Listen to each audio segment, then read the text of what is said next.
அவனடி சேர்த்துய்மினோ எண்ண வேண்டானும் மதாதும் அவனன்னிமத்தில் ஓராயிரமாய் உலகேழளிக்கம் பேராயிரங் கொண்டதோர் பீடுடையன் காராயின காளனன் மேனீனன் நாராயணன் நங்கள் வீரானவனே யாயாவிருத்திர் மனசி மம சாஜாயதாம் சம்ஸ்மிருதிஸ்தே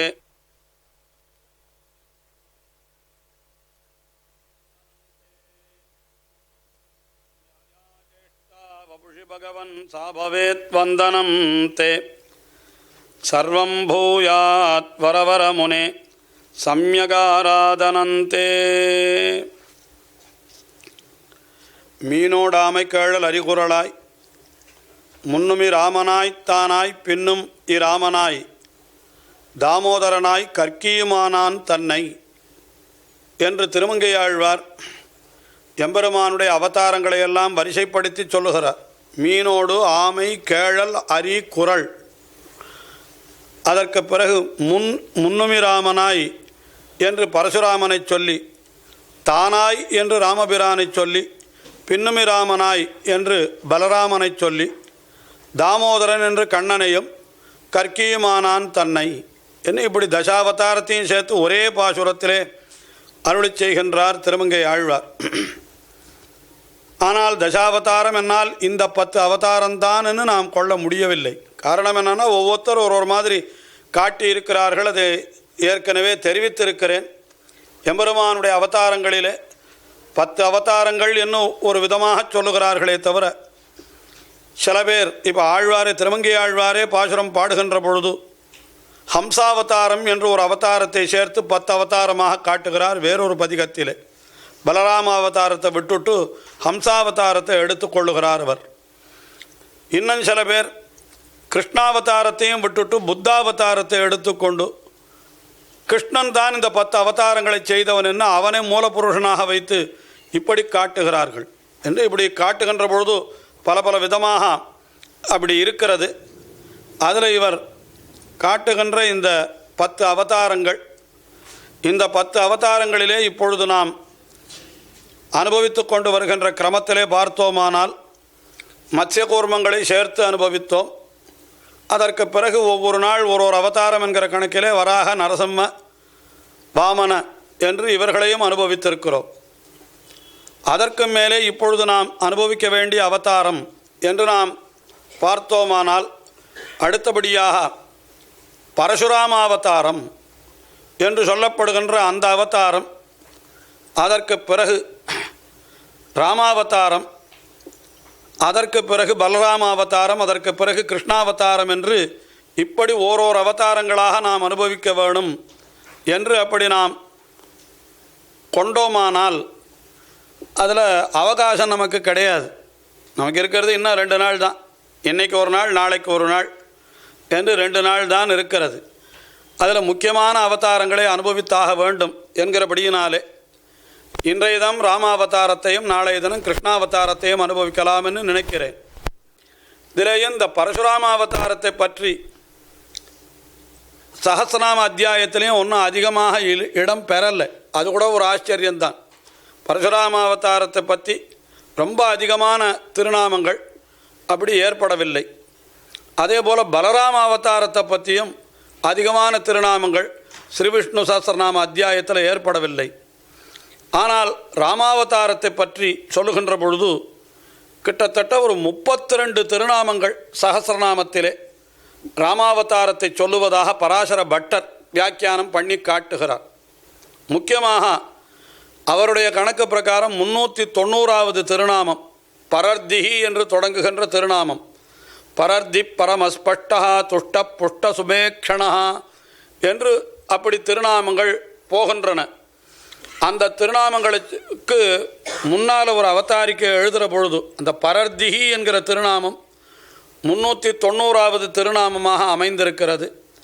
அந்த திருநாமத்திற்கு முன்னால் ஒரு சின்ன அவதாரிக்கை, அதாவது அவதாரிக்கைன்னா இன்ட்ரோடக்ஷன் எழுதுகிற பொழுது இத உபரி மிருத சஞ்சீவனம் ராமவிருத்தாந்தா என்று அருளி செய்கிறார் பராசர பட்டர். இதற்கு பிறகு சொல்லப்போவது என்னன்னா, போகிற உயிரையும் மீட்டு கொண்டு வருவதான ராமச்சரித்திரம். ஏன்னா இந்த ராமச்சரித்திரத்திற்கு மிருத சஞ்சீவனம்னு ஒரு பெயர் கொடுத்தார், ஒரு விசேஷணம் கொடுத்தார். ரொம்ப பொருத்தமான விஷயம். அதாவது யார் ராமாவதாரத்தை கேட்டால் அவ்வளவு ஆனந்தமாக இருக்குமா ராமாவதார சரித்திரம். ஏன்னா தர்மமே வடிவெடுத்தவன், அவன் தர்மத்தையே செயலிலே காட்டினவன் என்றெல்லாம் சொல்லும்படியாக அந்த ராமபிரானுக்கு அப்படி ஒரு பெருமை இருந்தது. ஆயினாலே அவனுடைய சரித்திரத்தை கேட்டால் போகிற உயிர் கூட திரும்பி வந்துடுமா. அப்படி அமிர்தம் போலே இருக்கக்கூடியது ராமன் என்கிற திருநாமம் என்று சஹஸ்ரநாம அத்தியாயத்திலேயே கூட 1000 நாமத்தையும் சொன்னதனுடைய பலன் எத்தாலே கிடைக்கும் என்று பார்வதியானவள் பரமசிவனை கேட்டாள். உடனே பரமசிவன் என்ன சொன்னார் என்னால், ஸ்ரீராம ராம ராமேதி ரமே ராமே மனோரமே என்று அந்த ராமா என்கிற நாமத்தை சொன்னால் 1000 நாமத்தை சொன்ன பலன் என்று சொன்னார் என்று சஹஸ்ரநாமத்திலே நாம் பின்னாலே அனுசந்தித்து வருகிறோம். ஆயினாலே அந்த ராம என்கிற நாமத்திற்கு உண்டான வைபவம் மற்ற எந்த நாமத்திற்கும் கிடையாது என்று கூட கொள்ளலாம் என்று அப்படியெல்லாம் அர்த்தம் காட்டியிருக்க.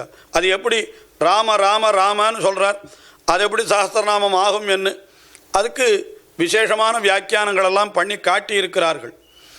அந்த ராமநாமம் என்கிறது போகிற உயிரையும் மீட்டு கொண்டு வருமதுன்னு சொன்னால் உண்மையாக ராமாயணத்திலேயே அது பல இடங்களிலே காட்டப்பட்டிருக்கிறது. ஸ்ரீராமாயணத்தை வால்மீகி ராமாயணத்தை எடுத்து பார்ப்போமானால் அதிலேயே கூட என்ன தெரியுமோ, யாரெல்லாம் பிராணனை விடணும்னு நினைக்கிறாளோ அவளுடைய காதில் ராமநாமம் விழும், உடனே அவள் பழித்து விடுவார்கள். அப்படி ஒரு 2-3 கட்டம் இருக்குது என்று நாம் எடுத்து பார்க்கலாம். ஒரு கட்டம் நம்ம சொல்லணுமானால் எங்கே சொல்லலாம், சீதா பிராட்டி அசோக வனத்திலே அவள் சிறையிலே இருக்கிறாள். ராவணன் வந்து அவளை அந்த திருவடி ஹனுமான் அப்போ தான் அவளை பார்க்கறதுக்கு போகிறான் அங்கே. ஆனால் அங்கே ராவணன் வரத அந்த சம்பிரமம் தெரிந்த உடனே தன்னை வெளிப்படுத்தி கொள்ளாமல் ஒரு சிம்சுபா விருட்சத்தில் தன்னை மறைத்து கொண்டு விடுகிறான் ஹனுமான். அப்பொழுது ராவணனுக்கும் சீதா பிராட்டிக்கும் ஒரு சம்வாதம் நடக்கிறது. என்ன பண்ணுறான் ராவணன், சீதையை மிரட்டுறான், மரியாதையாக என் வழிக்கு வந்துடு, நீ நான் சொல்கிறத கேளு அப்படி இப்படின்னு ஏதோ அவளை நிறைய நயமான வார்த்தை சொல்லுகிறான், ரொம்ப கெஞ்சுகிறான், எல்லாம் பண்ணி கடைசியில் மிரட்டுறான். என்ன சொல்கிறான் கடைசியில், இன்னும் உனக்கு 1 மாதம் அவகாசம் கொடுக்குறேன், அதுக்குள்ளே நீ என்னுடைய ஆசைக்கு இணங்கவில்லை ஆனால் உன்னை நான் என்ன பண்ணுவேன், ராட்சசிகளுக்கு உன்னை பட்சணம் பண்ண கொடுத்து விடுவேன்னு சொல்கிறான். அப்போ ராட்சசிகள் உன்னோட உடம்பை பீத்து தின்னும்படியாக நான் ஆக்கி விடுவேன் என்று அவளை கடுமையான வார்த்தைகளாலே எச்சரித்து விட்டு செல்கிறான் ராவணன். அவன் போன பிற்பாடு சீதைக்கு ரொம்ப வருத்தம் உண்டாருது. ஐயோ, எங்கள் பெருமான் நம்ம எங்கே இருக்கோன்றது ராமனுக்கு தெரியுமா தெரியாதான்னு தெரியலையே, இவனா நம்மளை இவ்வளவு ஹிம்சை பண்ணுறான், என்ன பண்ணுறது, இந்த தனி இடத்துல வந்து மாட்டின்ட்டோமேன்னு சொல்லிவிட்டு ரொம்ப வருத்தப்பட்டு ஒரு க்ஷணம் என்ன பண்ணினான், தானே ஆத்மஹத்தி பண்ணிட்டுடலாமான்னு யோசனை பண்ணினாலாம். அவ்வளவு துக்கம் அவளுக்கு. அந்த வேண்யுத்கிரமணம்னு சொல்லுவாள், அப்படி ஒரு கட்டம் அது. வேண்யுத்கிரமணம்னா தன்னுடைய தலைமையிலேயே பிடித்து கழுத்தை சுற்றி போட்டுண்டு அப்படியே மரத்தில் தொங்கி விடணும். அந்த அளவில் அவளுக்கு நினைவு போயிடுது, காரியம் பண்ணல, ஒரு மாதிரி அந்த ஒரு நினைவு நிலை தடுமாறி நிற்கிற காலம் அது. அப்பொழுது ஹனுமான் சிம்சுபா விருட்சத்தினுடைய மேலே அவன் உட்காண்டிருக்கான். இது அத்தனையும் கவனித்தவன் என்ன பண்ணலாம், சரி இப்போ இவளுக்கு அந்த காரியத்திலிருந்து இவளை மீட்கணும், அதே சமயத்தில் இவள் தன்னை நம்பணும். இப்போ அவன் போய் தடியிலன்னு போய் முன்னால் குதிச்சானால் இவனை யாருன்னு நினைப்பவள், இவனை முன்ன பின்ன பார்த்தது கிடையாது, ஹனுமானை அவள் பிராட்டி முன்ன பின்ன பார்த்தது கிடையாது.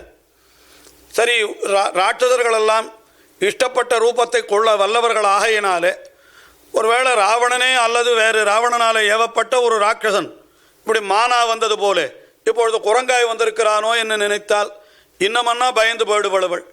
அப்போ என்ன பண்ணுறது அப்படின்னுட்டு அவன் யோசனை பண்ணுறான்.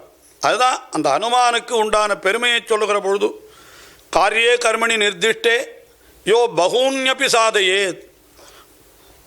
அது பூர்வ காரிய அவிரோதேன சஹா காரியம் கர்த்தும் அர்ஹதி அப்படின்னு வால்மீகி ராமாயணத்திலே சொல்லப்படுகிறது. என்னென்னா, ஒரு காரியத்தில் ஒருத்தனை நியமித்தால் அவன் அந்த காரியத்தை திறம்பட எவன் சாதிக்கிறானோ அவன்தான் சரியான தூத்தனும், அவன்தான் உயர்ந்த தூத்தன். அந்த காரியத்தை இவன் போய் அவன் ஒழுங்காக பண்ணுறதா இருக்கிறதையும் இவன் கடுத்து வச்சான்னா அதுக்கு இவன் என்னத்துக்கு போகணும்னா தோணி போயிடும். ஆனால் அந்த சமயத்தில் ஹனுமான் யோஜனை பண்ணுறான், எப்படி இந்த பிராட்டியை, சீதா பிராட்டியை நாம் வழிக்கு கொண்டு வருவது, நம் வழிக்கு கொண்டு வருவது. இந்த மாதிரி ராமபிரானிடத்திலிருந்து தான் நாம் வந்திருக்கிறோம் என்று சமாச்சாரத்தை சொல்லணுமானால் அதை அவள் தரித்து நின்று கேட்கணுமே. அது அவன் கேட்கிற பொழுது அவள் ஓனு கத்தி அமகலம் பண்ணி ஏதாவது பண்ணிவிட்டாள்னா மற்ற ராட்சதிகளெல்லாம் முழிச்சு விடுவாள். அப்புறம் இவனால் வந்த தகவலையும் சொல்ல முடியாமல் போயிடும்.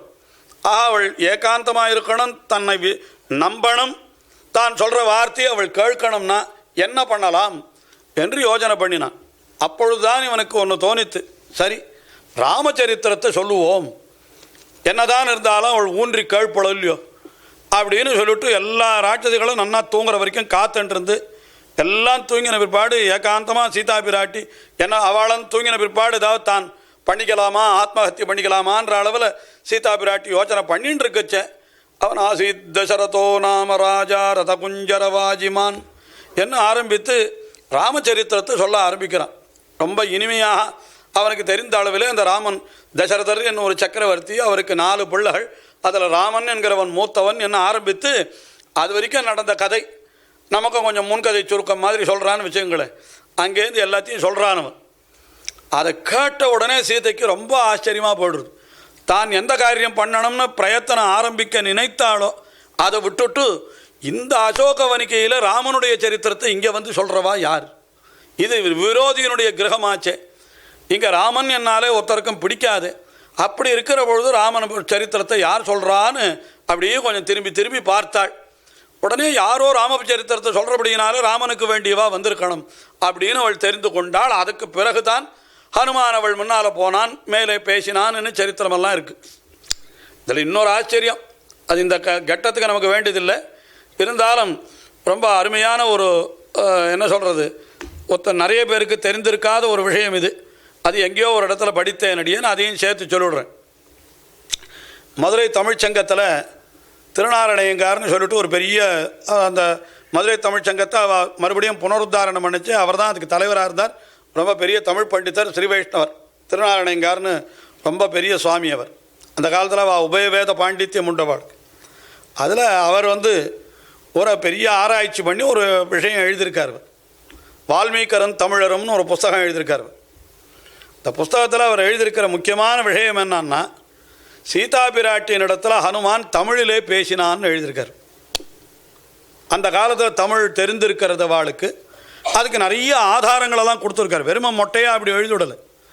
அந்த இடத்துல ஹனுமான் என்ன பண்ணுறான், இவள் இடத்துல நான் என்ன பாஷையில் பேசுறதுன்னு யோசனை பண்ணுறான். சிம்சுபா விருட்சத்தில் உட்காந்து, அதெல்லாம் வால்மீகி ராமாயணத்திலே இருக்குது. நான் நல்ல சம்ஸ்கிருதத்தில் பேசினால் அவள் என்ன ராவணன்னு நினச்சவனோட வாழ்கிறான். ஏன்னா ராவணன் நல்ல சம்ஸ்கிருதத்தில், ராவணன்றவன் உத்தமனான பிராமணன். அவன் ராவணன் புலஸ்தியருடைய பிள்ளையவன். அதனால் அவனுக்கு பௌலஸ்தியன்னு பேர். புலஸ்தியர் என்கிறவர் பிராமணர். அதனால் அவருடைய பிள்ளை ராவணன். அதனால் அவனுக்கு நல்ல சம்ஸ்கிருதம் தெரியும். அதனால் நான் சம்ஸ்கிருதத்தில் நல்ல சம்ஸ்கிருதத்தில் பேசினேனானால் இவள் என்ன நினைத்து கொள்ளுவள், நான் ராவணனுடைய ஆள் என்றோ ராவணனே என்றோ அப்படியெல்லாம் நினைத்து கொண்டு விடுவாள். அதனால் இவளண்ட நான் சுசம்ஸ்கிருதத்தில் பேசக்கூடாது அப்படின்னு தீர்மானம் பண்ணிவிட்டான். அப்போ என்ன பாஷையில் பேசுறது அப்படின்னா, அந்த இடத்துல எழுதியிருக்க மதுராம் கீராம், மதுரையா பாஷையா அப்படின்னெல்லாம் அந்த மதுரம்ன்ற சொல்லை அங்கே உபயோகப்படுத்துகிறான். அதை வைத்து அவர் காட்டுகிறார். மதுரா என்கிற சொல்லுக்கு என்ன அர்த்தம்னா இனிமைன்னு அர்த்தம். ரொம்ப இனிமையானது, ரொம்ப மதுரமாக இருக்குதுன்னு சொல்கிறோமோ இல்லையோ, அதுக்கு இனிமைன்னு அர்த்தம். இந்த தமிழ் என்கிற சொல்லு இருக்கிறதோ இல்லையோ, அந்த சொல்லுக்கே இனிமைன்னு ஒரு அர்த்தம் உண்டு. பாஷையினுடைய பேராக அமைந்திருந்தாலும் கூட நீங்கள் டிக்ஷனரியில் எடுத்து பார்ப்பீர்களானால் தமிழ் என்கிற சொல்லுக்கு இனிமை என்று பொருள் உண்டு. இந்த தமிழ் என்கிற சொல் என்கிறது இனிமையான பாஷை என்கிறபடியினாலே தான் அந்த பாஷைக்கே தமிழ் மொழின்னு பேர் ஏற்பட்டது என்று அவர் காண்பித்து அதை நிரூபித்து கடைசியில் மதுரையா பாஷையான்னா இனிமையான வார்த்தையாலேன்னா தமிழ் பாஷை தான் அது அப்படின்னு சொல்லி நிறைய எழுதி எல்லாம் கேள்வி வருது. தமிழெல்லாம் அந்த காலத்தில் உண்டா அப்படின்னு கேட்டால் நன்னா உண்டுன்றவர். ஆனால் புஸ்தகமே எழுதியிருக்காரு. ரொம்ப ஆராய்ச்சின்னா அதை மாதிரி ஆராய்ச்சி பண்ணணும். ரொம்ப அற்புதமான ஆராய்ச்சி அது. அதில் அவர் நிறைய விஷயங்களெல்லாம் காட்டி அதில் ஒரு அற்புதமான ஒரு விஷயம் சொல்கிறார். அவர் என்ன சொல்கிறாருன்னா, இந்த புறநானூறுன்னு தமிழில் ரொம்ப பண்டை தமிழ் இலக்கியம் ஒன்று உண்டு. ரொம்ப காலத்துக்கு முற்பட்டது, அதாவது கிமு 2ஆம் நூற்றாண்டுன்னெல்லாம் சொல்கிறார் அதனுடைய காலத்தை. நமக்கு அது தெரியாது. அந்த புறநானூறில் வால்மீகையார் அப்படின்ற பேரில் ஒரு புலவர் எழுதின ஒரு பாட்டு இருக்குது. அதை எடுத்து அதுக்கு விளக்கமெல்லாம் எழுதியிருக்கார். இந்த வால்மீகையார் அப்படின்ற பாட்டில் ஏதோ செல்வத்தினுடைய நிலையாமையை பற்றி அது ஒரு சின்ன பாட்டு. அது அந்த பாட்டினுடைய முடிவில் என்ன இருக்குன்னா, விட்டாள் விடாள் திருவே அப்படின்னு ஒரு பாட்டு அது முடிகிறது. அதனுடைய பொருள் என்னான்னு கேட்டால், திருவானவள் விட்டால் எல்லாம் விட்டபடி, திருவானவள் கை கொண்டால்தான் எல்லாருக்கும் க்ஷேமம் உண்டாகும் அப்படின்னு. அதுதான் அந்த புறநாற்றினுடைய வரியினுடைய அர்த்தம். அது அதாவது செல்வத்திற்கு அதிபதியான திருமகள் ஒருத்தனை கைவிட்டாளானால் அவன் விட்டாள் அவள் விடப்பட்டோரேன்னு முடிக்கிறார் அவர். அப்போ அது சொல்கிறார். அதை ஸ்ரீவைஷ்ணவ சம்பிரதாயத்தை அர்த்தத்தோடு சேர்த்து திருநாரணயங்கார் என்ன காட்டுகிறார், இவள் சந்நிதியாலே காகன் தலை பெற்றது, அது இல்லாமையாலே ராவணன் முடிந்தான் என்று பிழலோகாச்சாரியர் காட்டி இருக்கிறபடியினாலே, அப்போது பிராட்டி கூட இருந்தபடியினாலே காகாசுரன் பெருத்த அபராதத்தை பண்ணியிருந்த பொழுதும் அவன் தப்பித்து விட்டான். அவனுக்கு கண்ணுமத்திறந்தான் போச்சு. ஆனால் ராவணன் பெரிய அபராதத்தை பண்ணின பொழுது அந்த பிராட்டியை பிரித்து விட்டான். ஆகையினாலே அவனுக்கு தலையே போயிற்று. இன்னும் ரொம்ப பெரிய தத்துவார்த்தம் அது. அது முழுக்க சொன்னாலே இன்றைக்கி ஒரு நாள் உபன்யாசமாக அமைந்து விடும். ஆனால் அது சுருக்கமாக, இப்போ என்ன தெரிகிறது, இவள் கூடியிருந்தால் அவன் பிழைத்தான். கூடியிருக்கிற பொழுது அபராதம் பண்ணினான். ராமனும் சீதையும் கூடியிருக்கிற காலத்தில் அபராதம் பண்ணினான் காகாசுரன். ஆனால் அவன் பிழைத்தான். ஆனால் ராவணன் இவர்கள் இருவரையும் பிரித்து வைத்து அபராதம் பண்ணினான். அவன் பாழாய்ப்போனான் என்று சரித்திரம் இருக்கிறபடியினாலே இந்த விட்டாள் திருவே விடப்பட்டோரேன்னு சொன்னதுக்கு இதுதான் அர்த்தம் என்று வைத்து அவர் என்ன காட்டினார்னா, இந்த புறநானூற்று கவிதையை எழுதின வால்மீகியார்ன்றவர் வேற யாரும் இல்லை, வால்மீகி மகர்ஷி தான்றார் அவர். அவர் இது ரெண்டுத்தையும் ஒன்றாக்கி, அதனால வால்மீகி மகர்ஷிக்கு தமிழ் நன்னா தெரியும். அதனால அவர் அவருக்கு தமிழ் தெரியும்னா, அப்போ அவர் காலத்தில் இதிகாசம் அன்றைக்கே சொன்னேனே, வால்மீகி காலத்தில் நடைபெற்றது தானே இந்த வால்மீகி ராமாயணம். அதனால் ராமாயண காலத்தில் தமிழ் தெரிஞ்சவா நிறைய பேர் இருந்திருக்கா. கோசல தேசத்தில் இருக்கிற ஜனங்களெல்லாம் பேசின மொழி தமிழ் தான் என்றெல்லாம் கொண்டு போய் பெரிய விஷயம் விரும்பிச்சு அவர் ஏதோ சில விஷயங்களெல்லாம் எழுதியிருக்கார். அதெல்லாம் நமக்கு வேண்டாம். இப்போ சொல்ல வந்த விஷயம் என்னால் அப்படிப்பட்ட ஒரு நிலையில் அந்த ஹனுமான் ராமச்சரித்திரத்தை சொன்னான். சீதா பிராட்டியினுடைய பிராணம் ரட்சிக்கப்பட்டது. ஆஹா, மிருத சஞ்சீவனம்ன்றது நமக்கு நன்னா தெரியறதா. அது மாதிரி பல இடங்களில் நாம் பார்க்கலாம். அதே மாதிரி பரதாழ்வான் அவனிடத்தில் ஹனுமானை அனுப்புகிறான். அதாவது இவர் ராவணவதத்தை எல்லாம் முடித்து கொண்டு பெருமாள் திரும்புகிறார். வருகிற வழியில் பரத்வாஜ ஆசிரமத்தில் தங்க வேண்டி வருகிறது. ஏனென்றால் பரத்வாஜர் முதல்ல போகச்சே அவரிடத்தில் அனுமதி வாங்கிட்டு தான் வனத்திற்குள்ளே போனான். அப்போ திரும்பி வரைச்சியும் வனவாசத்தை தேவருடைய மங்களாசாசனத்தால் ஆசீர்வாதத்தால் நான் சௌக்கியமாக முடிச்சுட்டேன் அப்படின்னு அவரிடத்துல சொல்லிவிட்டு அயோத்தி போகணும்னு அந்த புஷ்பக விமானத்தை அங்கே இறக்கினான். ஆனால் பரத்வாஜர் என்ன சொல்லிவிட்டார், இன்றைக்கி இங்கே விருந்து சாப்பிட்டுட்டு தான் போகணும் நீ அப்படின்னு அவனை நிர்பந்தம் பண்ணினார். ஐயோ பரதன் அங்கே நான் இன்றைக்கி போகலைன்னா நெருப்பில் விழுந்துடுவானே அப்படின்னு சொன்னால் யாரையான ஒருத்தரை அனுப்பிச்சுட்டா போகிறதுன்னு சொல்லிட்டு அப்போ அனுமானை அனுப்பிக்கிறார். அப்போ பரதன் தன்னுடைய பிராணத்தியாகம் பண்ணுவதாக நெருப்பில் குதிக்கிறதா இருக்கிற சமயத்தில் இவர் புஷ்பக விமானத்திலிருந்து அந்த ராமச்சரித்திரத்தை அவர் அனுசந்தித்து கொண்டே வர உடனே பரதாழ்வான் யார் அதுன்னு திரும்பி பார்க்குறான். நெருப்பில் குதிக்க வேண்டியவன் திரும்பி பார்த்தான். கடைசியில் ராமநாமத்தை கேட்டு அவன் என்ன பண்ணினான், உயிர் பிழைத்தான் அங்கேயும் நாம் பார்க்கிறோம். இந்த மாதிரி பல இடங்களிலே ஸ்ரீராமாயணத்திலேயே அந்த ராமநாமத்தை ராமச்சரித்திரத்தை கேட்டால் அவர்களுக்கு பிராணரட்சணம் ஏற்பட்டிருக்கிறது. இதெல்லாம் ஆச்சரியம் இல்லை. கடைசியில் உத்தரகாண்டத்தில் ஒரு விஷயம் சொல்கிறார். அது முதல்ல ஆரம்பத்திலேயே ஸ்ரீராமாயணத்துடைய ஆரம்பத்திலேயே வருது. சங்கேப ராமாயணத்திலேயே சொல்லிவிடுறாரு. ஆனால் அது உத்தரகாண்டத்து நிகழ்ச்சி தான். அதுன்னு என்னென்னா உத்தரகாண்டம்னா என்ன, பட்டாபிஷேகம் ஆன பிற்பாடு நடந்ததெல்லாம் உத்தரகாண்டம் தான். பட்டாபிஷேகம் இது ராமாயணம் ஆரம்பிக்கிறதே அப்படி தான். என்னென்னா பட்டாபிஷேகம் பண்ணிட்டுட்டார் பெருமாள். ஆனால் இன்னும் சீதையை காட்டுக்கு அனுப்பிக்கல. அதுக்கு முன்னாடி தான் இந்த ராமாயணம் எழுதப்பட்டது. அதுக்கு நடுவில் எழுதப்பட்டது. ராமாயணத்தை எழுதி முடிக்கிற சமயத்தில் சீதை இவருடைய ஆசிரமத்திற்கே வந்து பிள்ளைகளையும் பிரசவித்து விடுகிறாள். அதுக்கப்புறம் அவளுக்கு சொல்லி வைக்கிறார்னு அது மேலே கதை அப்படி போகிறது இருக்கட்டும். அதில் அந்த இடத்துல இந்த குசலவர்களுக்கு இவர் ராமாயணத்தை தௌ அக்ராஹயத பிரபு என்று சொல்லப்படி வேதோப பிரம்மணார்த்தாய தௌ அக்ராஹயத பிரபு என்ன அவளுக்கு கல்வித்து வைத்தார். ராமாயணத்தை பூர்த்தியாக அந்த குசலவர்களுக்கு நன்றாக அவர்கள் பாடும்படியாக கற்பித்து வைத்தார்.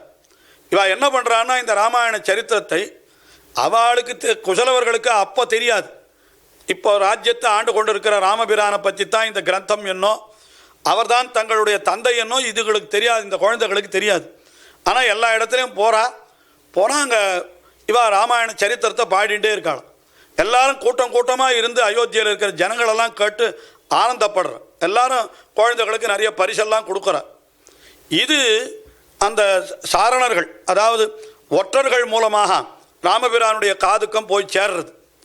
உடனே அவர் என்ன பண்ணுறார், பரதாழ்வான கூட்டு அடே என்னமோ எல்லா இடத்துலையும் என்னமோ குழந்தைகள் என்னமோ வந்து பாராயணம் பண்ணுறாளாமே, அது என்னதுன்னு தெரியல, நம்ம அரண்மனையிலையும் கொண்டு வந்து வெய்யேன்றார். அவளை கூப்பிட்டு பாட சொல்லு.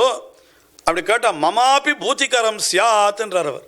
அந்த வால்மீகி ராமாயணத்தில் இந்த சொல் அப்படியே இருக்கிறது. என்ன சொல்ல தெரியுமோ, அந்த கேட்கிறவாளுக்கெல்லாம் நன்மை விளையிறதுன்னு கேள்விப்பட்டேன், அதை நம்ம அரண்மனையில் கொண்டு வந்து அவளை பாட சொல்லு, எனக்கும் ஏதாவது நன்மை விளையிறதா பார்க்கலான்றார். யார், ராமபிரான். என்ன ஆச்சரியமான வார்த்தை பாருங்கள். அதாவது ராமாயணத்தை கேட்டால் நன்மை விளையும்னு நாம் சொல்கிறது ஆச்சரியம் இல்லை, ராமாயணத்தை கேட்டால் எனக்கு நன்மை விளையும்னு ராமனே சொன்னான். என்ன வால்மீகி ராமாயணத்திலேயே இருக்குது. மமாபி பூத்திகரம் சியாத், எனக்கு கூட அது நன்மை விளையணும். வாஸ்தவம் தானே. இவரை இப்போ மனைவியை பிரிஞ்சிருக்காரோ இல்லையோ, பாரியை பிரிஞ்சிருக்கிற காலம் அது. சரி, அவருக்கும் பூத்திகரம்னா என்ன ஆகணும், அவர் ஆம்பியாளோட சேர்றது தான். அது கடைசியில் வந்துட்டா. ஆனால் அவள் வேறு ஒரு காரணத்தாலே அவள் பூமிக்கு அடியில் போயிட்டாள்ன்றது வேறு விஷயமா இருந்தாலும், எந்த பிராட்டியை பிரிந்திருந்தாரோ அந்த பிராட்டியை நேரே பார்க்கிற ஒரு வாய்ப்பு இந்த ராமாயண பாராயணத்துக்கு அப்புறம் தான் அவருக்கும் கிடைச்சது. அதனால் அவர் சொன்னது சரிதான் அப்படின்னா அப்போ என்ன தெரியறதுன்னா, மிருத சஞ்சீவனம் என்கிறது மற்றவாளுக்கெல்லாம் மிருத சஞ்சீவனமாக இருந்தது ஆச்சரியம் இல்லை. இந்த ராமவிருத்தாந்தம் ராமபிரானுக்கே மிருத சஞ்சீவனமாக இருந்தது என்று நினைக்கும்படியாக அப்படி அற்புதமான விஷயம் அது. சக்கரவர்த்தியினுடைய அரண்மனையிலே வந்து அவர்கள் ராமநாமத்தை ராமச்சரித்திரத்தை அவர்கள் கானம் பண்ண அதை கேட்டு ராமபிரானே அப்படி பரமானந்தப்பட்டார். சனைஹி பரிஷத்கதா சனைஹி அப்படின்னு அந்த இடத்துல சொல்கிறார். அதாவது அரண்மனையில் உட்காந்து பெரிய ராஜசபை அது. ராஜசபையில் அவனுக்கு ராமபிரானுக்கு உண்டான சிம்மாசனம் தெரியுமோ இல்லையோ, எல்லாருக்கும் நடுவில் பெரிய சிம்மாசனத்தில் உட்காண்டிருக்கார். இவாளா உருகி உருகி பாடின்னு இருக்கா குசலவாளெல்லாம். அந்த அரண்மனையில் எல்லாரும் நிறைய பேர் உட்காந்து கேட்டுருக்கா. கேட்டுருக்கிறவாள்லாம் அப்படியே அந்த சரித்திரத்தில் முழுகி போயிட்டாளாம். அப்போ என்ன ஆயிடுது, ராமனுக்கும் அதை கேட்ட ஆனந்தத்தில் அவனால் சிம்மாசனத்தில் உட்காண்டிருக்க முடியலையாம். இந்த ஜனங்களுக்கெல்லாம் தெரியாத மள்ள அவனை இறங்கி சிம்மாசனத்திலேருந்து வந்து இந்த ஜனங்கள் நடுவில் வந்து உட்காந்துட்டானா. அவனும் அந்த சரித்திரத்தை கேட்கணுன்ற ஆனந்தத்தில் அப்படி வந்து உட்காந்துட்டானான். இந்த நன்னா ஆனந்தமாக இருக்கிற பொழுது பலே அப்படின்னு ஒருத்தன் தொடையை தட்டணுமே, என்ன பண்ணானா, பக்கத்தில் இருக்கிற எவனோ ஒரு குடிமகன் ராமபிரானுடைய தொடையில் கையை வச்சானா, தொடையை தட்டினானா. அது அவருக்கு பரமானந்தமாக இருந்துதான். இதெல்லாம் அப்படியே வால்மீகி ராமாயணத்தில் சொல்கிறான். இந்த ராமச்சரித்திரத்தை கேட்கிற பொழுது எல்லாருக்கும் ஆனந்தம் விளையிறதுன்றதை விட அது தனக்கே ஆனந்தம் விளையும்படியான ஒரு சரித்திரம் என்பதை ராமபிரானே காட்டியிருப்பதாக அதையும் வால்மீகி ராமாயணத்திலேயே காட்டியிருக்கிறார்கள். அதனால தான் குலசேகர ஆழ்வார் கூட உலகைய திருவயிறு வாய்த்த மக்கள் செம்பவள திரள்வாய் தன் சரித கேட்டான் என்று அருளி செய்கின்றார். அதாவது உலகுய திருவயிறு வாய்த்த மக்கள், மிதிலை செல்வி அவளுடைய திருவயிறு வாய்த்த மக்கள் என்கிற குசலவர்கள், அவர்கள் செம்பவள திரள்வாய் அவளுடைய சின்ன குழந்தைகள் அவளுடைய அற்புதமான வாயாலே அந்த தன் சரிதை இவன் கேட்டான், செம்பவள திரள்வாய் தன் சரிதை கேட்டான் அப்படின்னு சக்கரவர்த்தி திருமானை ரொம்ப கொண்டாடி சொல்லுகிறார் குலசேகர ஆழ்வார் பெருமாள் திருமொழி என்கிற திவ்ய பிரபந்தத்திலே. ஆஹா, அப்படிப்பட்ட மிருத சஞ்சீவனமான ராமவிருத்தாந்தம் என்று ஆரம்பித்து அது சஹஸ்ரநாம அத்தியாயத்தில் ஒரு 390வது திருநாமமாக அவர் காட்டுகிறார். பரர்தி பரமஸ்பஷ்டா துஷ்டப்புட்ட சுபேக்ஷணா ராமோ விராமோ விரதோ மார்கோநேயோ நயோநய வீரசக்திமதாம் சிரேஷ்டோ தர்மோ தர்ம விதுத்தமாக. அதெல்லாம் வரிசையாக இந்த திருநாமங்கள். இந்த திருநாமங்கள் கிட்டத்தட்ட 32 திருநாமங்கள் காட்டுறார். 32 திருநாமத்தையும் அனுபவிக்கிறது நமக்கு அவகாசம் இருக்காது. குறைஞ்சபட்சம் ஒரு 16 திருநாமம், முதல் 16 திருநாமம் ரொம்ப அழகாக ராமனுடைய விற்த்தாந்தத்தை அழகாக காட்டுகிறது. மேல் 16 திருநாமங்கள் கொஞ்சம் அதுவும் ராம விற்த்தாந்தம் தான் சொல்கிறார். கடைசியில் 32வது திருநாமத்தில் தான் கொஞ்சம் ராமனுடைய சரித்திரத்தில் சேர்த்து அதை காட்டுகிறார் பராசர பட்டர். இந்த 16னாலே கொஞ்சம் ராமபிரானுக்கும் அந்த 16க்கும் ஒரு தொடர்பு உண்டு. என்ன காரணம்னா, ராமபிரானுடைய கல்யாண குணங்கள் 16ஆக எடுத்து காட்டியிருக்கிறார்கள். வால்மீகி ராமாயணம் தொடங்குற பொழுதே என்ன தொடங்கிறது அப்படின்னா அதெல்லாம் இப்போ விவரிக்க வேண்டாம், சுருக்கமாக சொல்கிறேன். நாரதர் என்கிறவர் வால்மீகியினுடைய ஆசிரமத்திற்கு வருகிறார். வந்த உடனே வால்மீகி அந்த நாரதரை ஒரு உசந்த ஆசனத்தில் உட்கார வச்சுட்டு அவரிடத்தில் ஒரு கேள்வி கேட்கிறார். என்ன கேட்கிறார் என்னால், கோன்மஸ்மின் சாம்பிரதம் லோகே குணவான் கச்ச வீரியவான் தர்மஜ்ஞ கிருதஜ்ஞ சத்தியவாக்கியோ திருடவிரதா என்று வரிசையாக கேட்டுட்டே போறார். அவர் என்ன சொல்றார், இந்த 16 குணங்களை சொல்றார். அப்போ இந்த 16 குணங்களையும் உடையவனா ஒரு தனி நீர் சொல்ல வேணும் எனக்கு. அஸ்மின் லோகே சாம்பிரதம் லோகே குணவான் கஹா வீரியவான் கஹா தர்மஜ்ஞா கஹா சத்தியவாக்கியா கஹா கஷ்ட ஏகப்பிரிய தனுஷனா. அதே மாதிரி நிறைய சொல்றார். இந்த மாதிரி சொல்லிட்டே போறார். ஜிதக்ரோதா கஹா கஸ்ய பிப்யதி தேவாச்ச ஜாத்தரோஷஸ்ய சம்யுகே என்று இதெல்லாம் கேட்டுட்டே போறார். அது சொல்லச்ச மொத்தம் 16 குணங்கள் இருக்கு. இந்த 16 குணங்களை சொல்லி இந்த 16 குணங்களை உடையவன் யாவன் என்று கேட்ட உடனே அப்பொழுதுதான் நாரத மகரிஷி என்ன பண்ணினார்னா, நீ சொன்ன நிறைய கல்யாண குணங்களை நீர் சொன்னீர், ஆனால் இதையும் காட்டிலும் அதிகமான குணங்கள் அவனிடத்திலே உண்டு என்று சொல்லி அப்பொழுதுதான் அவர் என்ன சொல்றாருன்னா, இக்ஷ்வாகு வம்ச பிரபவா ராமோ நாம ஜனைஸ்ருதான்னு ஆரம்பித்து அந்த ராமபிரானுடைய சரித்திரத்தை நாரதர் சொன்னார்னு வருது. அப்போது அந்த இடத்துல 16 குணங்களை சொன்னபடியினாலே அந்த 16 குணங்களை ஒரு சந்திரனுடைய 16 கலைகள் போலேன்னு காட்டியிருக்க. எம்பெருமான் அதாவது சந்திரனுக்கு ஒவ்வொரு கலையும் ஒரு பிரகாசத்தை ஏற்படுத்துறதோ இல்லையோ, கலை வளர வளர அது சந்திரனுக்கு பிரகாசம் ஏற்படுறா போல ராமனுடைய ஒவ்வொரு குணத்தாலேயும் அவனுக்கு கலைகள் வளர்கிறபடியினாலே அவனுக்கு ராமச்சந்திரன் பேர் ஏற்பட்டது. உண்மையாக ராமபிரான் என்பவன் சூரிய குலத்திலே உதித்தவன் இல்லையா, வெங்கதிரோன் குலத்துக்கோர் விளக்காய் தோன்றி என்று ராமபிரானை சூரிய வம்ச பிரபவான்னு தான் சொல்லிருக்கா. ஆனால் யாரையும் ராமசூரியன் யாரும் பேர் வச்சுக்கிறதா காணும் இல்லையா, லோகத்தில் ஒருத்தரம் காணும்.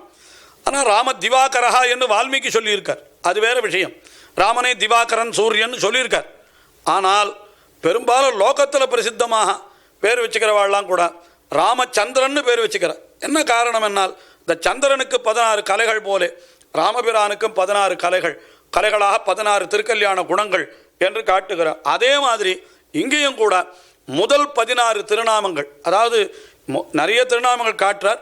முதல் 16 திருநாமங்கள் அப்படியே அவனுடைய சரித்திரத்தை நமக்கு நன்றாக வெளிப்படுத்துவதாக அமைந்திருக்கிறது. அதில் ஒரு திருநாமத்தில் இருக்கக்கூடிய அர்த்தங்கள் 1-2 எடுத்து நாம் அனுபவிக்கலாம், அவ்வளவுதான். இப்போ அனுபவிக்கிற பொழுது ஒரு விஷயம் எல்லாரும் என்ன கருத்தில் கொள்ளணும்னா, அங்கங்கே அந்த திருநாமத்துக்கு உண்டான அர்த்தம் எப்படி ராமாவதாரத்தில் காட்டப்பட்டிருக்கிறதுன்னு காட்டணும். அதுதான் அவர் விஷயமே தவிர, அதனால் ராமச்சரித்திரங்கள்லாம் முன்பின்னா மாறி வரும். இந்த முதல்ல அத்தை சொல்லிவிட்டு ராவணவதத்தை சொல்லிவிட்டு அப்புறம் கூட ராமனுடைய ஜனனத்தை சொல்ல வேண்டி வரலாம். ஏன்னா இந்த கல்யாண குணங்கள் எப்படி இருக்கிறதுன்னு பார்க்கணும். முதல்ல பரர்திகின்னு சொல்கிறார். இந்த பரர்திகி என்கிற சப்தத்திற்கு என்ன அர்த்தம்னா, பராருத்திகி யஸ்யா அப்படின்னு ஒரு அர்த்தம் காட்டும். கொஞ்சம் சம்ஸ்கிருதம் இதெல்லாம் பட்டர் அழகாக அந்த பதங்களை பிரித்து காட்டுகிறார். ரித்தி என்கிற சப்தத்திற்கு என்ன அர்த்தம் என்னால் பூர்ணத்துவம், முழுமைன்னு அர்த்தம். ரித்தின்னா நான் சொல்கிற மாதிரி சமிருத்தின்னு சொல்கிறோம். இந்த சமிருத்தின்ற சப்தம் சாதாரணமாக ஆற்றுல சில பேர் கேள்விப்பட்டிருப்பான். நல்லா சமிருத்தியாக இருக்குது அப்படின்னா என்ன அர்த்தம், நல்லா நிறைஞ்சு இருக்குதுன்னு அர்த்தம். அந்த சம்ருத்திகி என்கிறது தான் சமிருத்தின்னு ஆகிறது. சம்ன்றதும் சம்ஸ்கிருத பதம், இங்கிலீஷ் நினச்சி விடக்கூடாது இல்லையா. அப்போ சமிருத்திகி அப்படின்னு சொன்னார். சம்ருத்தினா கொஞ்சம் குறைவுன்னு அர்த்தம். இதில் சமிருத்தினா பூர்த்தின்னு அர்த்தம், நல்லா நிறைஞ்சிருக்கு அப்படின்னு அர்த்தம். ஆனால் இந்த இடத்துல என்ன சொல்கிறார், பராருத்திகி என்னால் என்ன அர்த்தம், ராமபிரானானவன் இதற்கு மேற்பட்ட சமிருத்தி இல்லை என்று சொல்லும்படியான பூர்ணத்துவத்தை உடையவன். என்ன அவனுக்கு அது ஒரு பெருமையாக சொல்ற. பரான என்ன அர்த்தம், ரொம்ப உயர்ந்தன்னு அர்த்தம். இதற்கு மேன் எது இல்லையோ அதுக்குத்தான் பரான்னு பேர், பராகாஷ்டான்னு சொல்லுவோம். அப்போ சமிருத்தின்னா பராருத்திகி, அதுதான் பரர்த்திகி என்கிற திருநாமத்தினுடைய அர்த்தமாக பராசர பட்டர் காட்டுகிறார். ராமபிரானால் அதான் பூர்ணமான அவதாரம். அதனால தானே இப்போது ஆழ்வாருடைய பாசுரத்தை சொல்கிற பொழுது சொன்னேனே, மற்ற அவதாரங்களுக்கெல்லாம் வரிசையாக பேரை என்ன சொன்னார் ஆழ்வார். மீனோடு ஆமை கேழல் அரி குரலாய் முன்னுமி ராமனாய் என்று சொன்னவர் அடுத்தபடியாக தசரத ராமனாயின்னு சொல்லலையே, பின்ன என்ன சொன்னார் ஆழ்வார்னா தானாயின்னு சொன்னார். இந்த தானாய் என்று சொல்லத்தில் அத்தனையும் அடக்கி போகிறது. தான் என்னாலுன்னா அதுதான் பரமாத்மா தானே. அப்படி பூர்ண அவதாரம் அது. மற்ற அவதாரங்களெல்லாம் எப்படின்னு கேட்டால் அந்தந்த காரியங்களை நிறைவேற்றுவதற்காக அப்படி தோன்றினான். தோன்றின அடுத்த கணத்திலே மறைந்து விட்டான். நரசிம்ம அவதாரத்தை அனுபவித்தோம். அதே போல் வாமன திருவிக்ரம அவதாரங்களை அனுபவித்தோம். இந்த வாமன திருவிக்ரம அவதாரங்கள் எத்தனை வருஷங்கள் லோகத்தில் இருந்ததுன்னு கேட்டால் ஏதாவது கணக்கு சொல்ல முடியுமா? நரசிம்ம அவதாரம் எவ்வளவு நாள் இருந்ததுன்னு கேட்டால் சொல்ல முடியுமா? ஏதோ அவதரித்தான் தூணில் இருந்து, அந்த இவனை ஹிரண்யனை வதம் பண்ணினான், பிரகலாதனுக்கு அனுகிரகம் பண்ணினான், அவ்வளோதான், மறைந்து விட்டான். அவ்வளோதானே தவிர அதுக்கு மேலே அவனுக்கு காரியம் இல்லை. ஆனால் இங்கே ராமாவதாரத்தில் முக்கியமான பிரயோஜனமாக வால்மீகி ராமாயணத்திலேயே காட்டப்பட்டதுன்னா என்னால் ராவணவதம் தான் காட்டப்பட்டது. சகிதேவைருதிர்ணஸ்ய ராவணஸ்ய வதார்த்திபி அர்த்திதோ மானுஷே லோகே ஜக்ஞே விஷ்ணு சனாதனா என்று தேவர்களெல்லாம் பிரார்த்தித்து கொண்டாலும் ராவணவதத்துக்காக நீ வரணும். உடனே அவன் என்ன பண்ணினான்? மானுஷே லோகே ஜக்ஞே என்று மனித லோகத்திலே வந்து, இப்படி மனித உலகிலே வந்து அவன் பிறந்தான் என்று சொல்லி இருக்கிறது. அப்போ என்ன பண்ணியிருக்கணும்? ராவணவதம் ஆன உடனே அந்தர்தானம் ஆயிட்டு இருக்கணும். பகவான் அந்தர்தானம் ஆனானா என்னால் ஆகலை. என்னன்னா அதுக்காக என்ன பண்ணினா, தூணிலே தோன்றினார் போலே, யானைக்கு உதவினார் போலே திடீர்னு வந்தான், ராவணனை வதம் பண்ணான், திருப்பி போனான்னு சொல்லி வச்சிருக்காளா? அப்படியும் சொல்லலை. பின்ன என்ன பண்ணினா, ஒரு இவள் கௌசல்யை என்கிற ஒரு மனித பெண் அவளுடைய கர்ப்பத்தில் 12 மாதம் இருந்தான்னு சொல்லியிருக்கு. 12 மாதம். நமக்கெல்லாம் கூட 10 மாதம் தானே. இன்னும் குறவா பிரசவம் கூட ஆறுது உண்டு. அதிகமாக ஆறுது ரொம்ப காரணம் தெரியலை எனக்கு உண்டான்னு. ஆனால் இங்கே சொல்கிற ததே மாசே சைத்ரே நாவமிக்கே திதௌ கௌசல்யா அஜனயத்ராமம் லோகபர்த்தா. என்ன சொல்கிறார்? கௌசல்யா அஜனயத்ராமம் எப்பொழுதுன்னா துவாதசே மாசேன்ற இந்த பாயசத்தை கொண்டு வந்து கொடுத்தா. இந்த சரித்திரங்கள்லாம் இருக்குது. இந்த பாயசத்தை சாப்பிட்ட பிற்பாடு 12 மாதம் கழித்து பிறந்தான்னு சொல்கிறோம். அது காரணம் வேறு. அதெல்லாம் இங்கே நம்ம சபையில் விசாரம் பண்ண வேண்டிய அவசியம் இல்லை. அது 12 மாதம்னு சொல்லியிருக்காது. அந்த 12 மாதத்திலே அவன் வந்து பிறந்தான்னா, அப்போது ஒரு கர்ப்பத்தில் போய், அதாவது மனிதர்களும் கூட இந்த கர்ப்பத்தில் இருந்து பிறக்கணும்னு ஒன்று சொன்னான். ஐயோ இப்போ இது ஒரு தலைவேதனை அப்படின்னு சொல்லுவாளாம். ஏன்னா அது இருட்டாக இருக்குமா அந்த இடம். அதுவும் மனுஷனுடைய உடல் என்னால் என்ன, எப்படிப்பட்ட உடல் அது நமக்கே தெரியும். நம்ம உடலை அறுத்து காட்டினா நமக்கே பார்க்கறதுக்கு அருவருப்பாக இருக்கும்ன்றார். நான் உள்வாய் புறவாயானால் காக்கை நோக்க பணி போரும் என்று நம்மள அருளி செய்கிற வியாக்கியானத்தில் என்ன தெரியுமோ, உள்வாய் புறவாயானால்னா என்ன அர்த்தம்? ஏதோ உள்ளுக்குள்ளே எல்லாத்தையும் வச்சு அடைச்சி மேலே அழகாக ஒரு தோலை வச்சுவிட்டான். இந்த தோலை கொஞ்சம் திறந்து காமிச்சான்னா நம்ம சரீரத்தை நம்மாலேயே பார்க்க முடியாதுன்ற அவ்வளவு ஜுகுப்சை அருவருப்பாக இருக்கும் அது. ஆனால் அந்த அருவருப்பான ஒரு இடத்துக்குள்ளே போய் சர்வேஸ்வரன் இருந்தான். என்னால் எவ்வளவு, அதான் சொல்கிறார். என்ன சொல்கிறார்? அந்தர்யாமியாக இருக்கிற பகவானை பற்றி வேதாந்த தேசிகன் வரதராஜ பஞ்சாசத்தில் அருளி செய்கிற பொழுது அவுதன்வதே மகதி சத்மனி பாசமானே ஸ்லாக்யே ச திவ்ய சதனே தமசப்பரஸ்தாத்து. எப்பேற்பட்ட இடம் பகவானுக்கு ஔதன்வதே என்னால் அது ஸ்ருதியில் சொல்லப்பட்ட இடம். அது வேதங்களில் அப்படி கொண்டாடப்பட்டிருக்கிற இடம் பரமபதம். அது எப்படி ஸ்லாக்யே திவ்ய சதனே, எவ்வளவு ஸ்லாக்கியமான இடம் அது. அதுவும் அது எப்படி இருக்கிறது? இந்த இருட்டுக்கெல்லாம் அப்பால் இருக்கு. தமசப்பரஸ்தாத் ஏன்னா வெளிச்சம்தான் அங்கே, அதை தவிர ஒன்றுமே கிடையாது. வெளிச்சத்தை தவிர வேறு எதுவுமே கிடையாது. பரமபதம் என்னால் அவ்வளவு ஒளிவுடைய இடம். அன்றைக்கே சொன்னேன், உம்பரால் அறியலாக ஒளி என்று சொன்னேனே, அப்படிப்பட்ட இடம் அது. ஆனால் அந்த பரமபதத்தை விட்டுட்டு எம்பெருமான் எங்கே வந்து இருக்கான்னு கேட்டால் சொல்கிறார் அவனுடைய சௌலபியம். என்னால் அந்த கலேபரமிதம் சுஷிரம் சுசூக்ஷ்மம் என்று சொன்னார். இதுக்கு பேர் என்னன்னா, இந்த சரீரத்துக்கே சம்ஸ்கிருதத்தில் என்ன பேர் வச்சுருக்கான்னா கலேபரம்னு பேர் வச்சுருக்கா. கலேபரம்னா என்ன?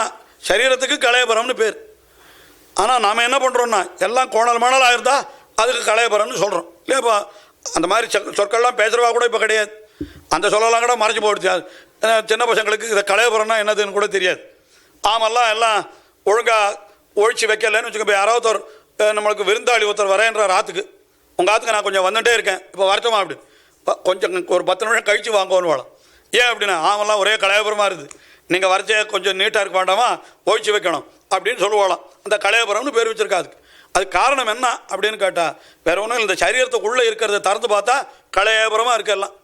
என்னன்னா இந்த குடல் கடல் என்னென்னமோ சொல்கிறாங்க, சிறு குடல் எல்லாத்தையும் சுற்றி மொத்தமாக அப்படியே வச்சு அடைச்சுட்டு மேலே வந்து நல்லா அழகாக தோலை போற்றி மூடிட்டான். எப்படி போலேன்னு நம்ம திருட்டாந்து சொல்லணும் அப்படின்னா சொல்கிறது, ஆற்றுல இருக்க அழுக்கு துணியெல்லாம் எடுத்து வண்ணானுக்கு போடணும்னு வச்சுருப்பாளாம். இந்த செலவுக்கு போடணும்னு வச்சுருக்க துணியெல்லாம் மொத்தமாக சுருட்டி கிருட்டி வச்சுட்டு மேலே இருக்கிறதுக்குள்ளே ஒரு நல்ல துணியாக வச்சு கட்டி வச்சுடுவாளாம். பழைய நாள் அப்படி தான் வழக்கம். இருக்கிறதுக்குள்ளே நல்ல துணியாக வச்சு அதை கட்டி வச்சுடுறது. இப்போ சில ஆண்களில் இப்படி கூட சொன்ன ஆரோ ஏதோ ஆசனங்களே அந்த மாதிரி தான் போடுறான்னு. இல்லை ஒரு பெரிய சேர் ஒன்று வருது, அந்த சேரில் உள்ளுக்குள்ளே அழுக்கு துணியெல்லாம் போட்டு வச்சுடுறது. மேலே சேராக இருக்கும், வரவா உட்காந்துருப்பா, அவள் ஏற்று போனோடனே அந்த அழுக்கு துணி எடுத்து வண்ணானுக்கு போடணும். அந்த மாதிரி அதாவது இடத்த மிச்சம் பண்ணுறதுக்கு இந்த மாதிரிலாம் பண்ணுறான் அப்படின்னெல்லாம் சொல்கிறான். ஆக என்னாச்சு, அந்த மாதிரி இருக்கிறதுக்கு கலையபுரம்னு பேர் சொல்கிறோம் இல்லையோ. அந்த மாதிரி இந்த உடம்புல இருக்கிற அவயவங்கள் எல்லாம் மொத்தமாக அது ஒன்றும் அடுக்கி வைக்கல, உள்ள எல்லாத்தையும் கண்ணா பின்னான்னு வச்சுருக்கான். வச்சுட்டு மேலே இந்த தோலை போச்சு விட்டான். ஆனால் இது என்ன இருக்குன்னா அது அதனால் இந்த சரீரத்துக்கே கலையபுரம்னு பேர் வச்சுட்டான். அப்படிப்பட்ட அந்த கலையபுரமிதம் சுஷிரம், போராத குறைக்கு அது சுஷிரம்னார். ஓட்டை வேற அதுக்கு. இந்த சரீரம் ஒரு ஓட்டையான 9 ஓட்டையினர். ஊனுடை சுவர் வைத்து 80 நாட்டி உரமம் வைந்து 9 வாசல் என்றார் திருமங்கை ஆழ்வார். 9 வாசலாம் இதுக்கு. எந்த இடத்துல அதான் இதுக்குள்ள ஒரு பிராணவாயு சுத்தின்னு இருக்குது. பிராணவாயுன்னா என்ன, நமக்கு பிராணனுங்கிறது என்ன தெரியுமோ, ஒரு வாயு தானே, காற்று தானே. இந்த காற்று நின்று போயிடுத்தோன்னா பிராணன் போயிடுத்தோன்னு சொல்கிறாளாம். ரொம்ப வேடிக்கையாக சொல்லுவா பெரியவர்கள், பூர்வாச்சாரியால் சொல்கிற வார்த்தை. யாரோ ஒரு சுவாமி இருந்தார், நன்னா கைங்கரியங்கள்லாம் பண்ணிட்டு இருந்தார், ரொம்ப நன்னா இருந்தார். திடீர்னு ஒரு நாள் அவருக்கு பிராணன் போயிடுத்து அப்படின்னாலும் உடனே அடடா சௌக்கியமாக இருந்தார், எப்படி திடீர்னு போயிட்டார், அது என்ன ஆச்சரியமாக இருக்கே, எப்படி போனார் அப்படின்னு கேட்டாலாம். உடனே இவர் வேதாந்தம் தெரிஞ்சவர் சொன்னாராம், எப்படி போனார்னு கேட்காது, எப்படி இத்தனை நாள் இருந்தார்னு கேளுனாலும். இருந்தது தான் ஆச்சரியமே தவிர போகிறது ஆச்சரியமே இல்லை. என்ன காரணம்னா உள்ளுக்குள்ளே இருக்கிறதோ ஒரு வாயு காற்று, ஆனால் உடம்போ 9 ஓட்டை இருக்குது. இந்த 9 ஓட்டையிலையும் போகாத உள்ளுக்குள்ளேயே சுற்றிட்டு இருந்தது. அது எப்படி சுற்றிட்டு இருந்ததுன்றது ஆச்சரியமே தவிர அந்த ஏதோ ஒரு ஓட்டையால் வெளியில் போகணும். அது ஒரு டயர் பஞ்சர் ஆகிடுதுன்னு வச்சுங்க, என்ன ஆகிடுறது, ஒரு சின்ன ஓட்டை இருந்ததுன்னா மொத்த காற்றும் வெளியில் போய்டுறதா இல்லையா. ஏன் சுற்றிகிட்டே இருக்கட்டுமே உள்ளேன்னா, அது உள்ளே சுற்றிட்டு இருக்காது, வெளியில் போய்டுறது. ஆனால் இந்த காற்று மட்டும் வெளியில் போகிறது இல்லையா, உள்ளேயே சுற்றிட்டு இருக்குதான். அது எப்படி சுற்றிட்டு இருக்குது. அதனால் லோகத்தில் எப்படி போகிறார்ன்றது ஆச்சரியம் இல்லை, எப்படி இருக்கான்றது தான் ஆச்சரியம் அப்படின்னு வேதாந்திகள் சொல்கிறது உண்டு அப்படின்னு சொல்லுவா. அப்படிப்பட்ட இந்த சரீரம் அந்த கலையபரமிதம் சுஷிரம் சுசூக்ஷ்மம், அவ்வளவு சூக்ஷ்மமானது. அப்படி இருக்கிற இடத்துல போய் ஜாத்தம் கரீஷ தவம் ஆதரணாஸ்பதம் தே, இது போய் எப்படி உனக்கு ஆதரணாஸ்பதம் விரும்பி தந்துதர இடமாக உனக்கு எப்படிராப்பா ஆறுது வரதா தெரிவின்னு கேட்கிறார் வரதராஜன். வரதனை பற்றி தானே சொல்லணும் இன்றைக்கும், நாம் வரதனையே சொல்லுவோம். வரதராஜ பஞ்சாசத்தில் சொல்கிற ஸ்தோத்திரம் இது. அந்த ஒரு ஸ்தோத்திரத்தில் ஒரு ஸ்லோகம் அது.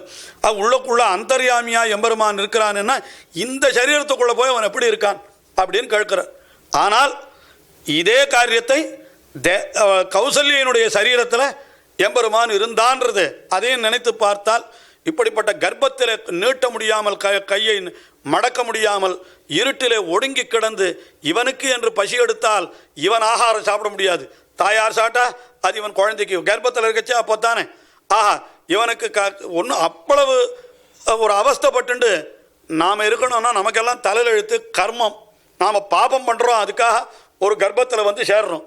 ஆனால் பகவானுக்கு என்ன தலையில் எழுத்து, அவனுக்கு என்ன விதி, அவனுக்கு என்ன ஒரு கர்மம் ஒன்றும் கிடையாது. ஆனால் எதற்காக பண்ணுகிறான்னா எல்லாம் நமக்காக, தன் நாட்டில் பிறந்து படாதனப்பட்டு எதற்காகன்னு கேட்டால் மனுஷர்க்கா என்று அந்த மனிதர்களுக்காக நம்மை போன்றவர்களை உஜ்ஜீவிக்க செய்வதற்காக பகவான் அப்படி வந்து பறந்தான் என்று சொன்னால் அதனால தான் அதை பூர்ணாவதாரம்னு சொன்னார். அதனால பராருத்திகி என்னால் என்ன அர்த்தம்னா எல்லாருக்கும் மேம்பட்ட ரித்தி சமிருத்தியை உடையவனவன் என்று சொன்னார். இன்னும் கூட அர்த்தம் உண்டு. இன்னொரு நாமத்தை பார்ப்போம். என்னன்னா என்ன பொருத்தினா கல்யாண குணங்களாலே நிறைந்தவன் சொல்லணும். அவனுக்கு உண்டான கல்யாண குணங்கள் வேறு யாருக்கும் கிடையாது. அதுவும் ராமபிரான்னா எங்கள் காஞ்சி சுவாமி பிரதிவாதி பயங்கர சுவாமி சாதிப்பர். ஸ்ரீராமாயணத்தில் இந்த எல்லாம் நடுவில் அந்த காலத்துலலாம் உண்டு, கயிறை போட்டு பார்க்கறதுன்னு உண்டு. புஸ்தகத்து நடுவில் வெறும் ஒரு கயிறை போடுவாளாம். எந்த இடத்தை திறந்தாலும் பிரகரணம் தான் ராமாவதாரத்தில். தொட்ட இடமெல்லாம் ராமனுடைய கல்யாண குணங்களை அவவா கொண்டாடிகிட்டே இருப்பாள். யாராவது ஒருத்தர் மூலமாக ராமாயணம் பூரா ராமனுடைய கல்யாண குணங்கள் தான். ஆரம்பத்திலேயே ஒன்று அயோத்தியில் ரொம்ப அற்புதமான கட்டம் இது. இந்த கல்யாண குணம்னா அந்த அதாவது பராருத்தி, கல்யாண குணங்களாலே அவன் பரிபூர்ணனானவன் என்ன, அப்படி ஒரு அர்த்தம் சொல்லணும். என்ன கல்யாண குணங்களால் பரிபூர்ணனானவன்றத யார் காட்டுறா பாருங்கள், பெரிய மகர்ஷிகள் காட்டுறதில்லை. ஆச்சரியம், சாமானிய ஜனங்கள் சொல்கிறா, என்ன அழகாக சொல்கிறா பாருங்க. தசரத சக்கரவர்த்தி அவன் என்ன பண்ணினான், தன்னுடைய பிள்ளைக்கு பட்டாபிஷேகம் பண்ணுறதுன்னு தீர்மானம் பண்ணினான். இல்லை இன்னொன்று கூட ஆச்சரியம், அந்த வால்மீகி ராமாயணத்தை எடுத்து கொஞ்சம் நன்னா ஆராய்ச்சி பண்ணி பார்த்தால் பட்டாபிஷேகம் கூட சொல்லலை, யுவராஜ்ய பட்டாபிஷேகம் தான் சொல்கிறான். அப்போ கூட ஸ்தானம் கொடுக்கல, டெபுட்டி ஸ்தானம் தான் கொடுத்தான். அவன் என்ன சொன்னான், அவனுக்கு வயசாகி போயிடுத்து முடியலேன்றது இருக்குது. ஆனால் அப்போ கூட என்ன சொல்கிறதானுமா, யுவராஜ்ய பட்டாபிஷேகம்னு தான் அங்கே சொல்லி வச்சுருக்காது. சரி அது இருக்கட்டும், அந்த யுவராஜ்ய பட்டாபிஷேகம் பண்ணணும்னு ஆசைப்பட்டான். உடனே பௌர ஜனங்கள் எல்லாரையும் வரவழைத்தான். வரவழைத்து அவளண்டெல்லாம் இந்த மாதிரி சமாச்சாரத்தை சொல்லி, எனக்கு ரொம்ப வயசாகி போயிடுத்து, என்னால் இனிமேல் ராஜ்யபாரம் பண்ண முடியும்னு தோணலை. ஆகினால என்ன பண்ணணும், ஆதலால் ராமனுக்கு அரசை நல்கி மாதவன் தொடங்கிய வனத்தை நண்ணுவேன். அது சொல்கிறான் அந்த இடத்துல, ஆதலால் ராமனுக்கு அரசை நல்கி பேதமை தாய் வரும் பிறப்பை நீக்குவான், மாதவன் தொடங்கிய வனத்தை நண்ணுவேன், யாதுனும் கருத்தென இணைய கூறினான். கம்பர் சொல்கிறார் இந்த மாதிரி. அவன் அது ரொம்ப வேடிக்கையாக சொல்கிறார் கம்பர். ஒரு நாள் கண்ணாடியில் போய் பார்த்தான் தன்னுடைய முகத்தை. பார்த்தா இப்போ என்ன ஆகிடுது, இந்த காதோரம் நர தெரிஞ்சுதான் அவனுக்கு, தசரத சக்கரவர்த்திக்கு. அது நர தெரிஞ்சா அது வயசாகி போயிடுத்துன்னு அடையாளமா. அது என்ன சொல்கிறார் தெரியுமா, அந்த காதோரம் நரையன்னா தீங்கிழை ராவணன் செய்த தீமைதான் ஆங்கொரு நரையதா அணுகித்தாமென்றார். தீங்கிழை ராவணன் செய்த தீமைகள்லாம் சேர்ந்து தசரதனுடைய காதில் போய் ஒரு நரையா நின்றுதுன்றார். கம்பருடைய உருவகம் அது, ரொம்ப அழகான உத்பிரேக்ஷா.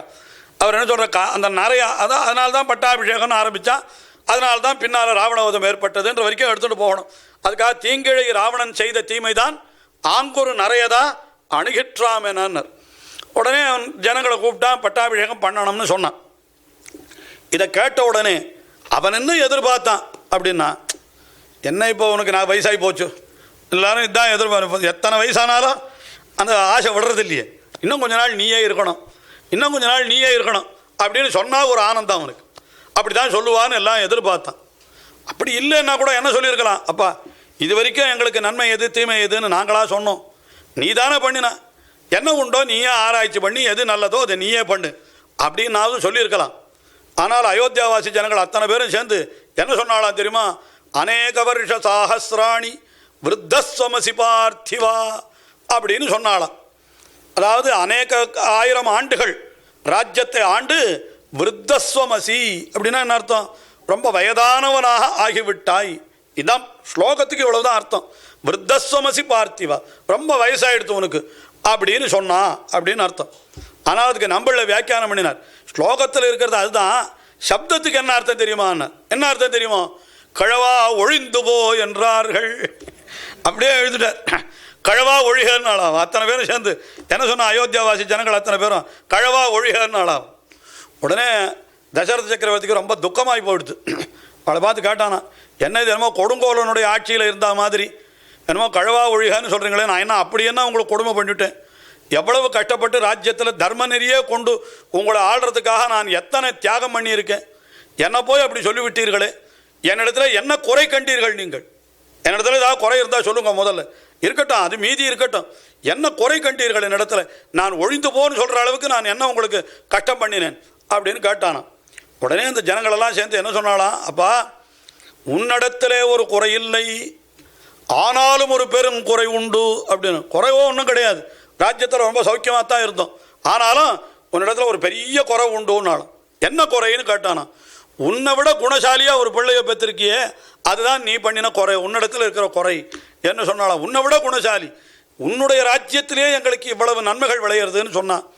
உன்னை போல 10 மடங்கு குணமுள்ளவனான ஒரு பிள்ளை ராமபிரானை பெற்றிருக்கியே, அவன் ராஜாவை வந்தால் எங்களுக்கு எவ்வளவு நன்மை விளையும், அதனால உன் தப்பே எது தெரியுமா, உன்னை விட குணசாலியாக பிள்ளையை பெற்றது தான் அப்படின்னு சொன்னாலாம். இதை கேட்ட உடனே என்ன ஆனந்தம், என்ன ஆனந்தம், உண்மையாக இது துக்கமாக ஆனந்தமானு கேட்டால் அந்த சக்கரவர்த்திக்கு அவ்வளவு ஆனந்தம் ஏற்படுகிறது. வாஸ்தவம் தான், நம்மளை விட நம்ம பிள்ளை வசந்தவன்னு கேட்டால் புத்திராதிச்சேத் பராஜயம் அப்படின்னு சொல்கிறாளே, என்ன சொல்லணும், அந்த மகன் தன்னை விட உயர்ந்தவன்னு கேட்டால் அவருக்கு அவ்வளவு தான் ஈன்ற பொழுதில் பெரிது உவக்கம், தன் மகன் சான்றோன் என கேட்ட தாயின்னு சொன்னார். தாயின்னா தந்தைக்கும் அதே தான் வச்சுக்கோங்கள். ஆயினால ஈன்ற பொழுதை காட்டிலும் பெரிது உவப்பு எதுன்னு கேட்டால் தன் மகன் சான்றோன்னு கேட்கிற பொழுது தானே. உடனே இவனுக்கு ரொம்ப சந்தோஷம் ஏற்பட்டது. உடனே அவர்கள் வாயால் கேட்கணும்னு ஆசைப்பட்டான். இந்த அவள் என்ன சொன்ன, பகவஹா நிருப கல்யாண குணாக புத்திரஸ்ய சந்தி. அப்பா, உன்னை காட்டிலும் அதிகமாக உன்னுடைய புத்திரனிடத்தில் கல்யாண குணங்கள் இருக்கிறதே அப்படின்னு சொன்னாலாம். உடனே அந்த சமயத்தில் என்ன சொல்லுங்கோ, என் பிள்ளையின் இடத்துல என்ன குணம் இருக்குது சொல்லுங்கோ அப்படின்னு கேட்குறான். ஒரு சர்க்கம் பூரா குணங்களெல்லாம் சொல்கிறதாக வால்மீகி எழுதி வச்சிருக்காரு. என்ன குணம் என்ன குணம் என்ன குணம், அவனை போல குணசாலி உண்டா அப்படின்னு சொல்லிட்டு நிறைய அவனுடைய பெருமைகளெல்லாம் சொல்லிகிட்டே போகிறான். கதஞ்சித் உபகாரேண பிதேவ பரிதுஷ்யதி, ஒரு சின்ன உபகாரம் பண்ணினா பிதேவ பரிதுஷ்யதி, தகப்பனாரை போல சந்தோஷப்படுவன். ஆனால் வியசனேஷு மனுஷியானாம் பிருஷம் பவதி துக்கிதா, அடி ஒரு ஜனங்களுக்கு ஒரு துக்கம் ஏற்பட்டா அவன் துக்கப்படுவான், ஜனங்களுக்கு சந்தோஷப்பட்டு ஏற்பட்டா ஜனங்களை விட அவன் ஜாஸ்தி சந்தோஷப்படுவான். என்ன இப்படியெல்லாம் அவனுடைய குணங்களை எல்லாம் சொல்லிட்டே போகிறான். என்ன அது அந்த மாதிரி கட்டங்கள் ஒன்றும் இல்லை ரெண்டு இல்லை நிறைய இருக்குது. எந்த இடத்துல தொட்ட இடமெல்லாம் ராமபிரானுடைய கல்யாண குணம். அதனால் ஸ்ரீராமாயணம் ஆரம்பமே குணம் தானே. இப்போ சொன்னேனே, கோர்மன் சாம்பிரதம் லோகே என்ன கேள்வி கேட்டார் வால்மீகி நாரதரை பார்த்து, குணவான்னு கேட்டார். இந்த குணவான் முதல் சப்தமே ராமனை பற்றின வார்த்தை குணவான் என்கிறது தான். அதனால அது என்ன அர்த்தம், இந்த பரத்திகி என்கிறதுக்கு என்ன அர்த்தம், குணங்களாலே சமிருத்தனானவன், சமிருத்தி படைத்தவன் என்ன அப்படி ஒரு அர்த்தம் கொள்ளலாம். அதுக்கப்புறம் பரமஸ்பஷ்டஹான்னர். பரமஸ்பஷ்டஹா என்கிற சப்தத்திற்கு என்ன அர்த்தம் அப்படின்னா, கிஞ்ச பரமஸ்பஷ்டஹா ஸ்பஷ்ட பிரத்யக்ஷ திருஷ்டஸ்வபாவ, அதாவது பாரம்யா, அதாவது தன்னுடைய பரமாத்மத்தன்மை தன்னுடைய அடியவர்களுக்கு நன்றாக வெளிப்படும்படி இருந்தவர்னு சொல்கிறார். இது ராமாவதாரத்தில் கொஞ்சம் நிரூபிக்கிறதே கஷ்டம்னு சொல்லணும் நியாயமாக பார்த்தா. என்னன்னா, பூர்த்தியாக ராமாவதாரத்தில் தன்னை மனுஷனாகத்தான் பாவித்து கொண்டானே தவிர ஓரிடத்துல கூட மனுஷனை மீறின செயல்கள் அதிமானுஷமான காரியங்கள் எதுவுமே பண்ணலை. அதிமானுஷம்னா என்ன, சூப்பர் ஹியூமன் ஆக்டிவிட்டீஸ். அது கிருஷ்ணாவதாரத்தில் அப்படி கிடையாது. திடீர்னு அவர் என்ன பண்ணும், சின்ன குழந்தையாக இருக்கச்சியே பறக்கச்சியே சங்க சக்கரங்களோட பறந்தார்ன்ற, அதுவே அதிமானுஷம் தான். உடனே அதை மறைச்சிக்கோன்றா, அது அதிமானுஷம், அத்தையும் மறைச்சோன்னு விடுறார். குழந்தை வாயை திறந்தா உடனே வையமேழும் கண்டாள் பிள்ளை வாய் உடையன்றார். 7 லோகமும் குழந்தை வாயில் தெரிஞ்சதுன்னா அது அதிமா. இந்த மாதிரி திடீர்னு சங்க சக்கரத்தை காட்டுவார், திடீர்னு விஸ்வரூபம் காட்டுவார். மழை பெஞ்சதுன்னா திடீர்னு மலையை எடுத்து கொடையா பிடிப்பார். இதெல்லாம் ராமன் பண்ணவே மாட்டான்.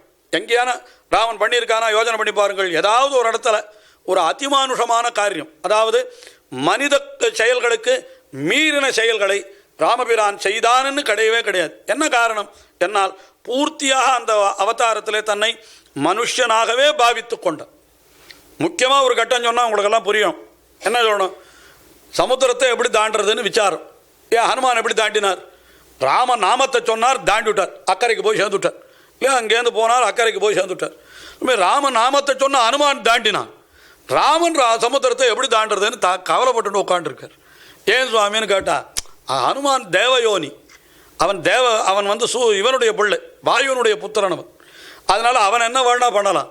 இவர் அப்படி இல்லையே, மனுஷ புத்திரர், இவர் தசரதனுடைய புத்திரர், இவர் அவனை மாதிரி தாண்டக்கூடாதுன்னு. ஸோ இவன் நாமத்தை தானே அவர் சொன்னார்னா, அதில் இந்த அவதாரத்தில் இவர் தனக்கு தானே ஒரு வரையறை வைத்து கொண்டு விட்டார். அந்த வரையறையை அவர் மீறுறதே கிடையாது அப்படின்னு சொன்னான். ஆயினாலே தன்னுடைய பரத்துவம் என்கிறது யாருக்கும் ஸ்பஷ்டமாக வெளிப்படாதபடிக்குத்தான் அவதாரம் பூரா நடந்து கொண்டார். ஆனால் அவர் என்ன சொல்கிறார், பரமஸ்பஷ்டகான்னு விட்டார் வியாசர். இப்போ ராமனித்தானே சொல்கிறார், எல்லாருக்கும் தன்னுடைய நன்னா வெளிப்படுத்தி விட்டார்னு சொல்கிறார். எந்த எண்ணா எல்லாருக்கும் வெளிப்படுத்தலை, முக்கியமான சில பேருக்கெல்லாம் வெளிப்படுத்தி இருக்கிறார் என்று ஸ்ரீராமாயணத்திலே காட்டுறார். இவர் காட்டலை, ஆனால் அவள் தெரிஞ்சுனுட்டா அப்படின்னு சொல்கிற பொழுது யாரெல்லாம் தெரிஞ்சுட்டான்னு கேட்டால் ரொம்ப ஆச்சரியம். பெரிய மகர்ஷிகள் அவள்லாம் சொல்கிறா, அகம் வேத்மி மகாத்மானம் ராமம் சத்யபராக்கிரமம் சொன்னவராரு விஸ்வாமித்திரர். சின்ன 12 வயசு பையனான ராமபிரானை பற்றி அவர் சொன்னார், எனக்கு அவனை பற்றி நன்னா தெரியும்னுட்டு. ஆனால் அது என்ன தெரிஞ்சுட்டாருன்றது வேறு விஷயம். ஆனால் அவனை பற்றி உண்மையாக சொன்னவா யார் தெரியுமோ, யாருன்னா 3 கைம்பெண்கள்னு காட்டியிருக்கான். 3 கைம்பெண்கள் வால்மீகி ராமாயணத்தில் அவனுடைய பெருமையை தெரிஞ்சுட்டவா யாருன்னா, ஒருத்தி சூர்பனகை, மற்றொருத்தி தாரை, இன்னொருத்தி மந்தோதரின்னு காட்டியிருக்கான். 3 பேரும் அந்த பர்த்தாவை இழந்தவர்கள், கணவனை இழந்தவர்கள் பெண்கள். ஆனால் அவர்கள் பரமாத்மாவை உள்ளபடி தெரிந்து கொண்டார்கள் என்ன அவளுடைய வாக்கியங்களை கொண்டு பார்த்தால் தெரிகிறது. முக்கியமாக தாரை சூர்பனகையை பற்றி பின்னால் சொல்கிறேன், வேற ஒரு இடத்துல வருது, அப்போ சொல்கிறேன். தாரை அவள் என்ன பண்ணுறா, ராமபிரான் அதை வாலி பட்டு கீழே கிடக்கிறான், விழுந்து கிடக்கிறான். அப்பொழுது ராமபிரானை வந்து பார்த்த உடனே தோப்பான், அவனை பார்த்து துதிக்க ஆரம்பிச்சுடுறான். என்ன சொத்தோமா அப்புறமே துராசதச்ச என்று பெரிய தாரையினுடைய ராமஸ்தோத்திரம் இருக்க அந்த பரமாத்ம தத்துவங்கள் விசிஷ்டார்த்த தத்துவங்களெல்லாம் அங்கே சொல்லும்படியாக அந்த ராமபிரானை அவள் துதிக்கிறாள். மாரீச்சன் சொல்கிறான், ராமோ விக்கிரகவான் தர்மஹா என்று மாரீச்சன் ராமனுடைய பெருமையை ராவணனுக்கு சொல்கிறான். அவன் ஆரம் இல்லடா பரமாத்மாடா அவன் மாரீச்சன் சொல்கிறான். ஆக ரிஷிகள் சொன்னதாக கூட காட்டல்ல, பெரிய பெரிய ராட்சசனும் கைம்பெண்களும் ராமபிரானுடைய பரத்துவத்தை உள்ளபடி அறிந்து கொண்டு விட்டார்கள். அதே போலத்தான் மண்டோதரி, ராவணன் கீழே விழுந்து கிடக்கிறான். இப்போ அப்பொழுது மண்டோதரி வந்து தமச பரமோதாத்தா சங்கச்சக்கர கதாதரான்னு ஸ்தோத்திரம் பண்ணுறான். ராமபிரானுக்கு ஏது சங்கச்சக்கரம் அப்படின்னு அவள் உள்ளபடி தெரிந்து கொண்டு விட்டாள். எல்லாத்த விட ஆச்சரியம் ஹனுமான், அவனுக்கு தன்னுடைய பரத்துவத்தை இவர் காட்டுவிட்டாரா காட்டலையா தெரியும், அவர் சொல்லிவிட்டார். என்ன பண்ணுறா, ராமன் வருகிறான், வருகிற பொழுது சுக்ரீவனுடைய மந்திரியாக ஹனுமான் இருக்கிறான். இவன் ஆறுன்னு போய் தெரிஞ்சுட்டுவான்னு ஹனுமானை அனுப்புகிறான் சுக்ரீவன்.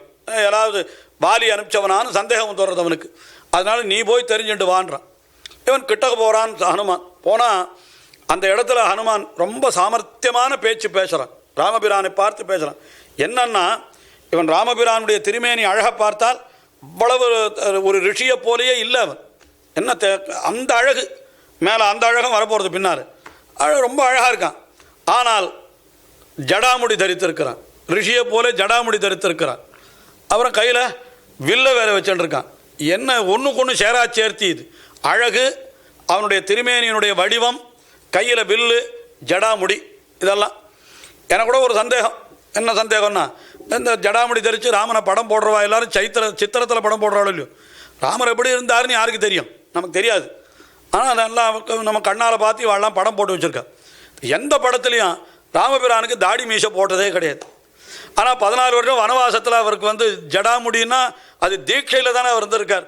ஜடாமுடி தரித்தா தீட்சைன்னு பேர். தீட்சைனால் சவரம் பண்ணக்கூடாது. அப்போ அவருக்கு ஜடாமுடி 14 வருஷம் தாடி மீசை வளர்த்துக்கணுமா வேண்டாமா? ஆனால் ஒரு படத்தில் கூட நான் தாடி மீசையோட ராமபிரானை பார்த்தேன். நன்னா நித்தியம் ஷேவ் பண்ணிக்கிற ஒரு மாதிரி தான் அவர் தினத்தோறும் நான் படிக்கிறாள் இந்த காலத்தில். அந்த மாதிரி தான் ராமபிரானை படம் போடுறான். அப்போ என்ன அர்த்தம் அப்படின்னு கேட்டால், அது சொச்சந்தமான திருமேனி அவர் அப்படியே தன்னை அமைத்து கொண்டு பிறந்தார்னு கூட சொல்லிட்டு போடலாம் இல்லையா. அவளுக்கெல்லாம் அந்த அவசியம்லாம் நமக்கு தான் உண்டே தவிர அவளுக்கு கிடையாது. என்ன ஏதாவது சொல்லணுமே தவிர இதுக்கு என்ன வழி சொல்கிறதுன்னு எனக்கு தெரியலை, அது எப்படி சொல்கிறதுன்னு எனக்கு புரியலை. ஆனால் நன்னா அவர் அவ்வளோ அழகாக இருக்கார் ராமபிரான். உடனே இவன் என்ன பண்ணினான், சாமர்த்தியமாக ஒரு கேள்வி கேட்டான். என்ன கேட்டான் தெரியுமோ, திருவடி வா, நீ சத்திரியனா இல்லை முனிவனா அப்படின்னு கேள்வி கேட்கணும் இல்லையா. இதுதான் கேள்வி கேட்கணும். இல்லை கையில் வில்ல வைத்து கொண்டு உருண்டு திரண்ட தோள்களை உடையவனாக இருக்கிற பொழுது பார்த்தா சத்திரியன் மாதிரி இருக்குது. ஆனால் மரபுரியன் ஜடாமுடியும் பார்த்தா உன்னை பார்த்தா முனிவனாக இருக்கிறது. இந்த ரெண்டு வேஷம் ஏதாவது வேஷம் சரியாக போட்டுக்காத வந்துட்டானான்னு ஒரு சந்தேகம். யாராவது ஏவி விட்டால் அரைக்குறை அலங்காரம் பண்ணிட்டு வந்தால் இப்படி தானே இருக்கும். அப்போ என்ன கேள்வி கேட்டான் தெரியுமோ, ஆயதாச்ச சுவருத்தாச்ச பாகவ பரிகோபமாக சர்வபூஷண பூஷார்காக கிமர்த்தன்ன விபூஷிதாக. என்ன கேள்வி கேட்டான் பாருங்கள், உன்னுடைய தோள்களெல்லாம் ஆயத்தாக நன்றாக நீண்டு இருக்கிறது. நீண்டு இருக்கிறதுனா ஆஜானுபாகும் அரவிந்த தலாய தாட்சம்னு சொல்கிறாள். ஆஜானுபாகுன்னா என்ன அர்த்தம் தெரியுமோ இல்லையோ, நன்னா ஒசர்ற மாதிரி தான் ஒருத்தனை ஆஜானுபாகுன்னு சொல்லிடுவா வார்த்தையால். அது அர்த்தம் இல்லை. உண்மையான அர்த்தம் என்ன தெரியுமோ, ஜானு என்னால் இந்த முட்டிக்கு பேர். இந்த முட்டிக்கு சம்ஸ்கிருதத்தில் கால் ரெண்டு அந்த தொடையும் காலும் சேர்ற இடம் இருக்கு, அதுக்கு ஜானுன்னு பேர். பாகு என்னால் கைக்கு பேர், தோள்களுக்கு இந்த கைக்கு பாகுன்னு பேர். இந்த நின்று கொண்டிருக்கிற காலத்தில் கையை தொங்க விட்டானால் அது ஆ ஜானு பாகு. இந்த ஜானு முழங்கால தொடணுமா. இப்போ நான் கூட உட்காந்துருக்கேன், தொட்டா எனக்கு முழங்கால தொடருதுன்னா இப்படி தொடக்கூடாது. என்ன பண்ணணும், நின்றுட்டு இருக்கச்சே கையை தொங்க போட்டால் குறியக்கூடாது. அப்படியே அந்த கை அந்த முழங்கா, அதாவது கை அவ்வளவு நீண்ட கைகள்ன்றார். அது சத்திரிய ஆளுக்கு ராஜலட்சணமாக சொல்லப்பட்டிருக்கிறது. அதே தவிர இன்னொன்று கூட அவளுக்கு நிறைய அந்த அஸ்திர சஸ்திர பயிற்சிகளெல்லாம் பண்ணுற பொழுது தானே அந்த கை என்ன ஆகும், நன்றாக நீளமாக ஆகிடுவோம். நீளமாகனா நான் உண்மையான நீளமான கை நீளன்றதுக்கு அர்த்தம் வேறு சொல்லக்கூடாது, நம்ம சொல்கிற அர்த்தம் வேறு. அது அந்த அர்த்தம் இல்லை. இது இது என்னன்னா நன்னா அந்த கை வந்து அப்படி நீண்டு விடும் அது. அதனால் சத்திரியனுக்கு தான் அப்படி கை நீண்டிருக்கும். ஏன்னா அவளுக்கு அஸ்திர சஸ்திர பயிற்சி எல்லாம் உண்டு. அப்போ ஜானு பாகுனா அப்படி இருக்கா. அதை இங்கே திருவடி சொல்கிறான். ஆயதாக சுவருத்தாக பாகவகா பரிகோபமாக என்று சொல்லிவிட்டு மேலே என்ன அழகாக சொன்னான். சர்வபூஷண பூஷார்காக எல்லா விதமான ஆபரணங்களாலேயும் அலங்கரிக்கத்தக்க திருத்தோள்கள், ஆபரணங்கள் போட்டு அழகு பண்ண வேண்டிய திருத்தோள்கள் கிமர்த்தம்ன விபூஷிதாக ஏன் அலங்கரிக்கப்படவில்லைன்னு கேட்டான். என்ன அழகாக கேள்வி பாருங்கள். ஆபரணங்களாலே அலங்கரிக்கப்பட வேண்டிய தோள்கள் ஏன் அலங்கரிக்கப்படவில்லைன்னு கேட்டால் என்ன அர்த்தம்? உண்மைதான், ஆபரணத்தால் அலங்கரிக்க வேண்டியது தான். நான் என்னமோ போட்டுக்கலேன்னு சொன்னான், சத்திரியன்னு தெரிஞ்சு விடலாம். எனக்கே அது ஆபரணம், நானே மகரிஷி அப்படின்னு சொல்லிட்டான்னா இவன் சத்திரியன் இல்லைன்னு தெரிஞ்சு விடலாம். ஆக இவன் கேள்வி கேட்கிற பொழுதே ரொம்ப சாமர்த்தியமாக, அதான் அந்த ஹனுமானுடைய வாக்வின்யாசம். இதையெல்லாம் பார்த்துட்டு தான் ராமபிரான் என்ன சொல்கிறான். அடா என்னமா பேசுகிறான்டா இவன். நான் ருக்வேத வினீதஸ்ய நான் அயஜுர்வேத தாரிணா நான் அசாம வேத விதுஷா சக்கியமேவம் பிரபாஷித்தும். இவனை போல பேசுகிறவனை நான் பார்த்ததே கிடையாதுடா உலகத்தில். ருக்வேதம் தெரியாதவனாலே, யஜுர்வேதம் தெரியாதவனாலே, சாமவேதம் தெரியாதவனால இப்படியெல்லாம் பேசவே முடியாது. இல்லாத உலகத்தெங்கும் இருக்கக்கூடிய கலைகளெல்லாம் இப்படியே கம்பர் காட்டுறார். இவன் யாரு? விரிஞ்சனோ விடைவலானோ ஆர்கொலி சொல்லின் செல்வன்ற அவனுக்கு பேர் கொடுத்துருக்கார். சொல்லின் செல்வன் பேர் கொடுக்குறார். சொல்லுக்கெல்லாம் அதிபதியாவன். ஆர்கொல் இச்சொல்லின் செல்வன் அப்படின்னு முதல்ல அந்த சொல்லின் செல்வன் என்கிற பெயரை யார் கொடுத்தாருன்னால் ஹனுமானுக்கு ராமபிரான் கொடுத்ததாக கம்பர் தம்முடைய ராமாயணத்தில் காட்டுகிறார். நாமெல்லாம் கூட சொல்லின் செல்வன் பேர் வச்சுட்டு விடுறோம், பட்டம் கொடுத்துட்றோம். யாராவது 2 வார்த்தை பேச ஆரம்பிச்சுட்ட உடனே அவருக்கு யாராவது ஒரு பட்டம் கொடுத்த ஆரம்பிச்சுட்றோம். என்னடா சொல்லின் செல்வர் சொல்லின் செல்வர். அதுக்கு என்னடா அர்த்தம்னா இவர் சொல்லின் மற்றவர் எழுந்து செல்வர், அதனால இவர் அவ்வளோதான். எல்லோரும் நமக்கு அவனுக்கு என்ன வித்தியாசம்னா இவர் பேச ஆரம்பித்தாலும் ஐயோ போருண்டான்னு எழுந்து போயிடுற அளவு மற்றவாளெல்லாம். அதனால் இவரெல்லாம் சொல்லின் செல்வர் தான். என்ன நமக்கும் பட்டம் கொடுக்குறான். அதனால் அது விஷயம் அல்ல. அவன்தான் உண்மையான சொல்லின் செல்வன். அந்த ஹனுமான் அவ்வளவு அழகாக பேசினான். இவ்வளவுதான் விஷயம். ஆனால் இதில் இன்னும் ஒரு சூக்ஷ்மமான அர்த்தத்தை கோவிந்தராஜர் என்கிற ஆச்சாரியர் அவர் தம்முடைய வியாக்கியானத்தில் காட்டியிருக்கார். ஸ்ரீராமாயணம் பூரா சம்ஸ்கிருத வியாக்கியானம் பண்ணியிருக்கார். ரொம்ப அவர் பிற்காலத்தவர். ஒரு 16ஆம் நூற்றாண்டுன்னு வச்சுக்கலாம். அவள்லாம் 14-15 நூற்றாண்டு பிற்பட்ட கோவிந்தராஜர்லாம். ஆனால் அதுக்கு முன்னால் நம்பள்ளை பெரியவாச்சான் பிள்ளை அவளுடைய வியாக்கியானங்கள் இருக்கிற அற்புதமான அர்த்தங்களை எல்லாம் அப்படியே தமிழ் படுத்தியிருக்கார் அந்த கோவிந்தராஜர். அதாவது தமிழ் படுத்தலை, சம்ஸ்கிருதப்படுத்தியிருக்கார். அப்படியே வடமொழியில் கொண்டு வந்து அவர் ரொம்ப அழகாக அந்த கோவிந்தராஜர். ஆனால் பூர்வாச்சாரியாலெல்லாம் ராமாயணத்துக்கு முழுக்க ஸ்லோகமாக வியாக்கியானம் பண்ணலை. ஆங்காங்கே மேற்கோளாக பல ஸ்லோகங்களை எடுத்து அதுக்கு வியாக்கியானம் பண்ணியிருக்கா. ஆனால் கோவிந்தராஜர் தனித்தனியாக ஒரு ஸ்லோகத்துக்கும் வியாக்கியானம் பண்ணியிருக்கார். அவர் அதில் இந்த இடத்துல ஒரு விஷயம் காட்டுறார். என்ன காட்டுறார்னா, ராமபிரானை பார்த்து திருவடி பேசுகிற பொழுது என்ன சொல்லியிருக்கணும்னு கேட்டால், இந்த தோள்கள் என்னால் அந்த தோள்கள் 2 தோள்கள் தான் அவனுக்கு. ஏன் தோள்னா 2 தானே ராமாவதாரத்தில். அப்படி இருக்கிற பொழுது அவன் அங்கே சம்ஸ்கிருதத்தில் த்விவச்சனத்தில் பேசணும். இந்த சம்ஸ்கிருதத்தில் மாத்திரம் 1, அதுக்கப்புறம் 2ன்னு ஒன்று உண்டு, இருமைன்னு ஒன்று உண்டு, அப்புறம் 3வது தான் பன்மை. இப்போ தமிழ்லாம் 1க்கு மேலே 2 இருந்தாலே புளூரல்னு சொல்லிவிடுறோம். சம்ஸ்கிருதத்தில் அப்படி இல்லை. சிங்குலருக்கு அப்புறம் டூயல்னு ஒரு கேஸ் உண்டு, 2வது உண்டு. அது வேறு பாஷையில் கிடையாது. அது இங்கே ரொம்ப உபயோகப்படுறது கோவிந்தராஜருக்கு. என்ன சொன்னார் தெரியுமா?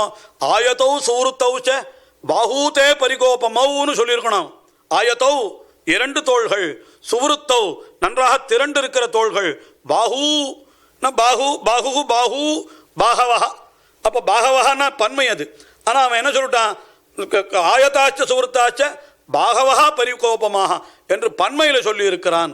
ஆகையினாலே சதுர்புஜ தரிசனம் பிராப்தவான் அப்படின்னு எழுதிட்டார். அந்த இடத்துல திருவடி முதல்ல அவன் பார்த்த உடனே இவன்தான் நமக்கு தகுதியான அடியவன் என்று ராமபிரான் தெரிந்து கொண்டு விட்டபடியினாலே முதல் காட்சியிலேயே அவனுக்கு தன்னுடைய பரத்துவத்தை காட்டி விட்டான். அதனால் அவர் பார்க்கச்சியே தெரிஞ்சு விட்டார், இவர் தான் நமக்கு பக்தனாக வரப்போறாருன்னு தெரிஞ்சு விட்டாரான். அதனால தான் அவருக்கு என்ன பேருன்னா, என் காஞ்சி சுவாமி சொல்கிற அர்த்தம் இது யாரும் ஒத்துக்க மாட்டா. அதாவது ஒத்துக்க மாட்டான்னு அர்த்தம் அது வேற. ஆஞ்சநேயான்னு சப்தம் அவனுக்கு இல்லையா. ஹனுமானுக்கு என்ன பேர்? ஆஞ்சநேயன்னு பேர் அவனுக்கு. என்னத்தினால அவனுக்கு ஆஞ்சநேயன்னு பேருன்னா, அது சம்ஸ்கிருத வியுற்பத்தி. அது அஞ்சனா தேவியாக புத்திரஹா ஆஞ்சநேயா. அவனுடைய தாயாருக்கு அஞ்சனைன்னு பேர், அஞ்சனான்னு பேர். அஞ்சனையனுடைய புத்திரனாகினாலே அவனுக்கு ஆஞ்சநேயன்னு பேர் அப்படின்னு மற்றவாள்லாம் சொல்லுவாள். ஆனால் காஞ்சி சுவாமி வேடிக்கையாக என்ன சொல்லுவார்னா, இல்லை காஞ்சி சுவாமினா பிரதிவாதி பயங்கர சுவாமி என்ன சொல்லுவார்னா, இல்லை 10 அடியவர்கள் ராமபிரானுக்கு இருந்தாலும் அதில் ஆய்ந்து எடுத்த நேயர் இவராகினாலே இவர் ஆய்ந்த நேயர், அதுதான் ஆஞ்சநேயர்னு சொல்லுவார்.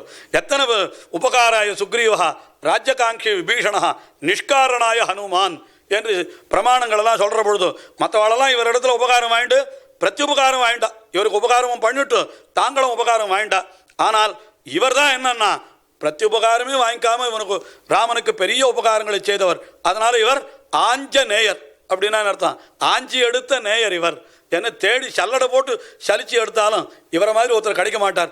அதனால இவர் ஆஞ்சநேயர்னு சொன்னார். அப்படிப்பட்ட ஆஞ்சநேயருக்கு பகவான் காட்டின அந்த பரமஸ்பஷ்டா என்று தன்னுடைய அந்த சதுர்புஜ தரிசனத்தை காட்டி தன்னுடைய பரத்துவத்தை அவர் அறியும்படி செய்தான். ஆகினாலே அந்த பரமஸ்பஷ்டா என்கிற சப்தம் அதை சொல்லலாம். அதற்கு மேலே துஷ்டா, துஷ்டகான்னா ரொம்ப சந்தோஷப்படுபவர், சந்தோஷத்தை அடைந்திருப்பவர் என்ன அர்த்தம். அதுக்கு நிறைய அர்த்தம் காட்டுறார். என்னன்னா பரத்துவத்தை விட அவருக்கு எதில் சந்தோஷம்னு கேட்டால் அவர் இங்கே கேட்கிறார், சமஸ்த மனுஷியாதி அதிகாரயோகோ என்னன்னா தாசரித்துவத்தை ஜகத்துன்னு, அதாவது உலகத்தில் ஜகத்தில் தன்னை தாசரதின்னு காட்டிக்கிறதுல தான் அவருக்கு ஆனந்தம். இவர் பெரிய பரவான், உண்மையாகவே நடந்த விஷயம் அது. ராமராவண யுத்தமெல்லாம் முடிஞ்சு போயிடுது. முடிஞ்சு ராவணன் மாண்ட பிற்பாடு மேலேருந்து பிரம்மலோகத்திலேருந்து எல்லாரும் வந்துட்டாலும் பிரம்மா முதற்கொண்டு அத்தனை தேவர்களும் இவனை பெருசாக ஸ்தோத்திரம் பண்ணுறான். இருக்குது ஸ்ரீராமாயணத்தை எடுத்து பார்த்தா பிரம்மகர்த்தா ராமஸ்தவம் அப்படின்னு சிலதை தனியாக கூட அச்செல்லாம் போட்டிருக்கான். அவன் சொல்லச்சே சொல்கிறான், பவான் நாராயணோ தேவா சீதா லக்ஷ்மி, என்ன அப்பா நீ யார் என்று உன்னை உணர்ந்து கொள். நீ பவான் நாராயணோ தேவா, நீ தான் நாராயணன். இந்த சீதை இருக்காளே அவள் தான் லக்ஷ்மி என்னெல்லாம் சொல்லி உன்னுடைய அவதாரத்தினுடைய பிரயோஜனம் முடிந்து விட்டது என்னே அவர்களெல்லாம் சொல்லுகிறார்கள். அப்பொழுது என்ன பண்ணினான்னா சக்கரவர்த்தி திருமகன் என்ன சொன்னான், ஆத்மானம் மானுஷம் மன்யே ராமம் தசரதாத்மஜம் என்று என்ன சொன்னான் தெரியுமோ. ஆத்மானம் என்னை நான் மானுஷம் மன்யேன்னு, இந்த மானுஷம் மன்யேன்னா மனிதனாகத்தான் நினைத்திருக்கிறேன்னு தான் அர்த்தம் சொல்லணும். ஆனால் இந்த மன்யேன்ற சொல்லுக்கு ஒரு விசேஷார்த்தம் நம்மள அருளி செய்தார். மன்யேன்னா வெறும் மன்யே இல்லை, அது பகுமன்யேன்னார். பகுமன்யேன்னு அர்த்தம் நான் மனிதன் என்று நினைப்பதிலே தான் பெருமை கொள்ளுகிறேன்னு அர்த்தம். அதுக்கு பகுமன்யே நான் நினைக்கிறேன்றது இல்லை, அதுதான் எனக்கு சந்தோஷம் சொல்கிறான் அவன்.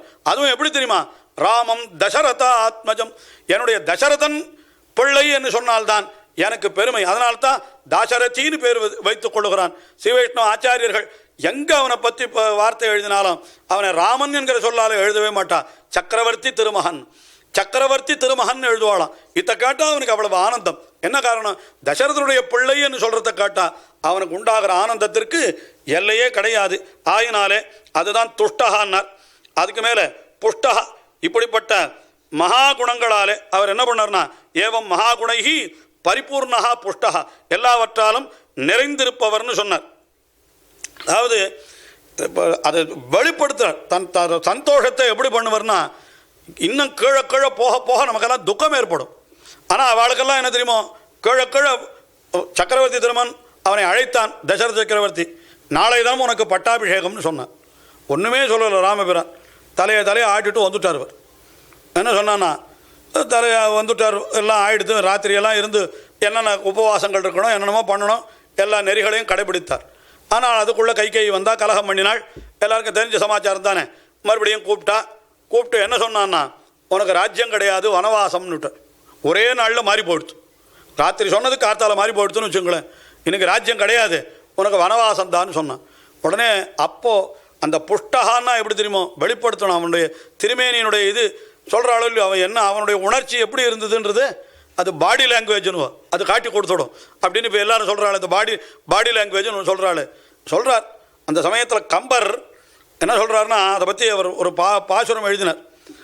சொல்லுவா, கம்பர் எழுத பார்த்தாராம், இப்பொழுது எம்மனோரால் இயம்புதற்கு எளிதோ முன் செப்பருங்குணத்திராமன் திருமுகச் செவ்வி நோக்கின். ராமபிரானுக்கு பட்டாபிஷேகம் இல்லை, வனவாசந்தான்னு சொன்ன பொழுது ராமபிரானுடைய திருமுக மண்டலம் எப்படி இருந்தது அப்படின்னு சொல்லணும்னு பார்த்தா, இப்பொழுது எம்மனோரால் இயம்புவதற்கு எளிதோ, என்னால் சொல்லிட முடியுமான்னா நான் நேராக பார்க்கலையே அதை அப்படின்னு சொல்லிட்டு கொஞ்ச நாள் அதுக்கு மேலே பாசுரமே ஓடலையாம். என்ன பண்ணிவிட்டாரா, ஓலையை கட்டி வச்சுட்டு பேசாத படுத்து விட்டார். தூங்கி விட்டா சொப்பனத்தில் வந்து ராமபிரான் காட்சி அளித்தானாம் கம்பருக்கு. தான் வனவாசத்திற்கு சொன்ன பொழுது எப்படி இருந்ததுன்னு காட்சி அளித்தானாம். உடனே தூக்கத்திலேருந்து எழுந்துட்டாராம். ஒப்பதே முன்பு பின்பு அவ்வாசக முறைக்க கேட்ட அப்பொழுதலர்ந்த செந்தாமரையினை வென்றதம்மா. என்ன அதாவது என்ன, ராஜ்யம் என்று சொன்ன பொழுது அவனுடைய திருமுகமண்டலம் எப்படி இருந்ததுன்னா ஒப்பதே முன்பு, அப்பொழுதலர்ந்த செந்தாமரையினை ஒப்பதே முன்பு என்றார். அது முன்ன.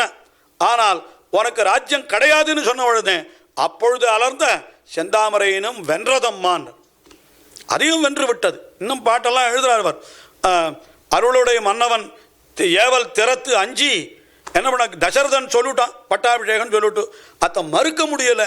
சரி ஒத்துனுட்டார், வேற வழி இல்லாத ஒத்துனுட்டார். ஆனால் கடைசியில் உனக்கு கிடையாது என்று அவன் சொன்ன உடனே அப்படி எப்படி இருந்தான்னு கேட்டா அது சொல்றார். உருளுடை சகடம் உய்த்த காரேறு உடையவன் உய்த்த காரேறு அப்படி அவிழ்ந்ததொத்தான் அப்படின்றார்.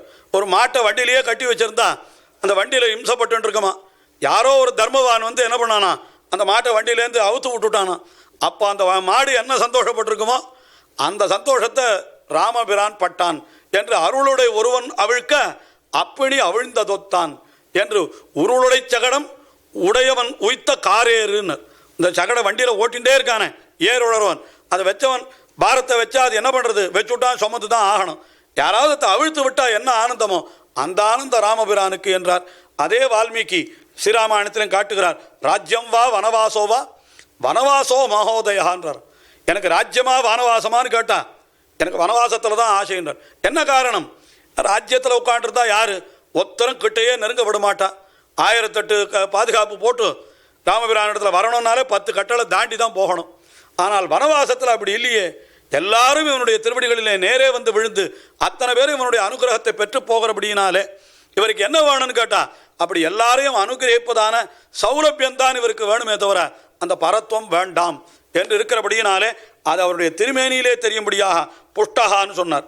அதுக்கு மேலே சுபேக்ஷணா சுபமான ஈக்ஷணம். அதுக்கு அழகா பட்டர் என்ன காட்டினா, ஸ்வகர்மகம் ஸ்வகர்த்திருக்கஞ்ச தர்சனம் ஆதிசுபம் அஸ்யேதி என்று கர்மகம் கர்த்திருக்கம் ரெண்டும் ஆனந்தம்னு அர்த்தம். இவனை பார்ப்பது இவனாலே பார்க்கப்படுவது ரெண்டுமே ஆனந்தம்ன்றார். அதுதான் வால்மீகி ராமாயணத்திலே சொல்றான். என்ன சொல்றா தெரியுமா, எச்ச ராமன் ந பஷ்யேது எஞ்ச ராமோ ந பஷ்யதி நிந்திதஸ்ஸ வசேல் லோகே ஸ்வாத்மாப்யேனம் விகர்ஹதி அப்படின்னு ஸ்லோகம். என்ன தெரியுமோ, எச்ச ராமம் ந பஷ்யதி, ராமபிரான் அவதரித்திர காலத்தில் எவன் ஒருத்தன் ராமனை பார்க்கலையோ, ராமனை பார்க்கலன்னா அவன் எங்கேயோ அரண்மனையில் இருக்கான் சுவாமி, அவனை யார் பார்க்க முடியும்னா இல்லை. எஞ்ச ராமோ ந பஷ்யதி, எவன் ஒருவனை ராமபிரான் பார்க்கலையோன்னு, இவன் பார்க்காட்டா கூட அவன் பார்த்துடுவான்.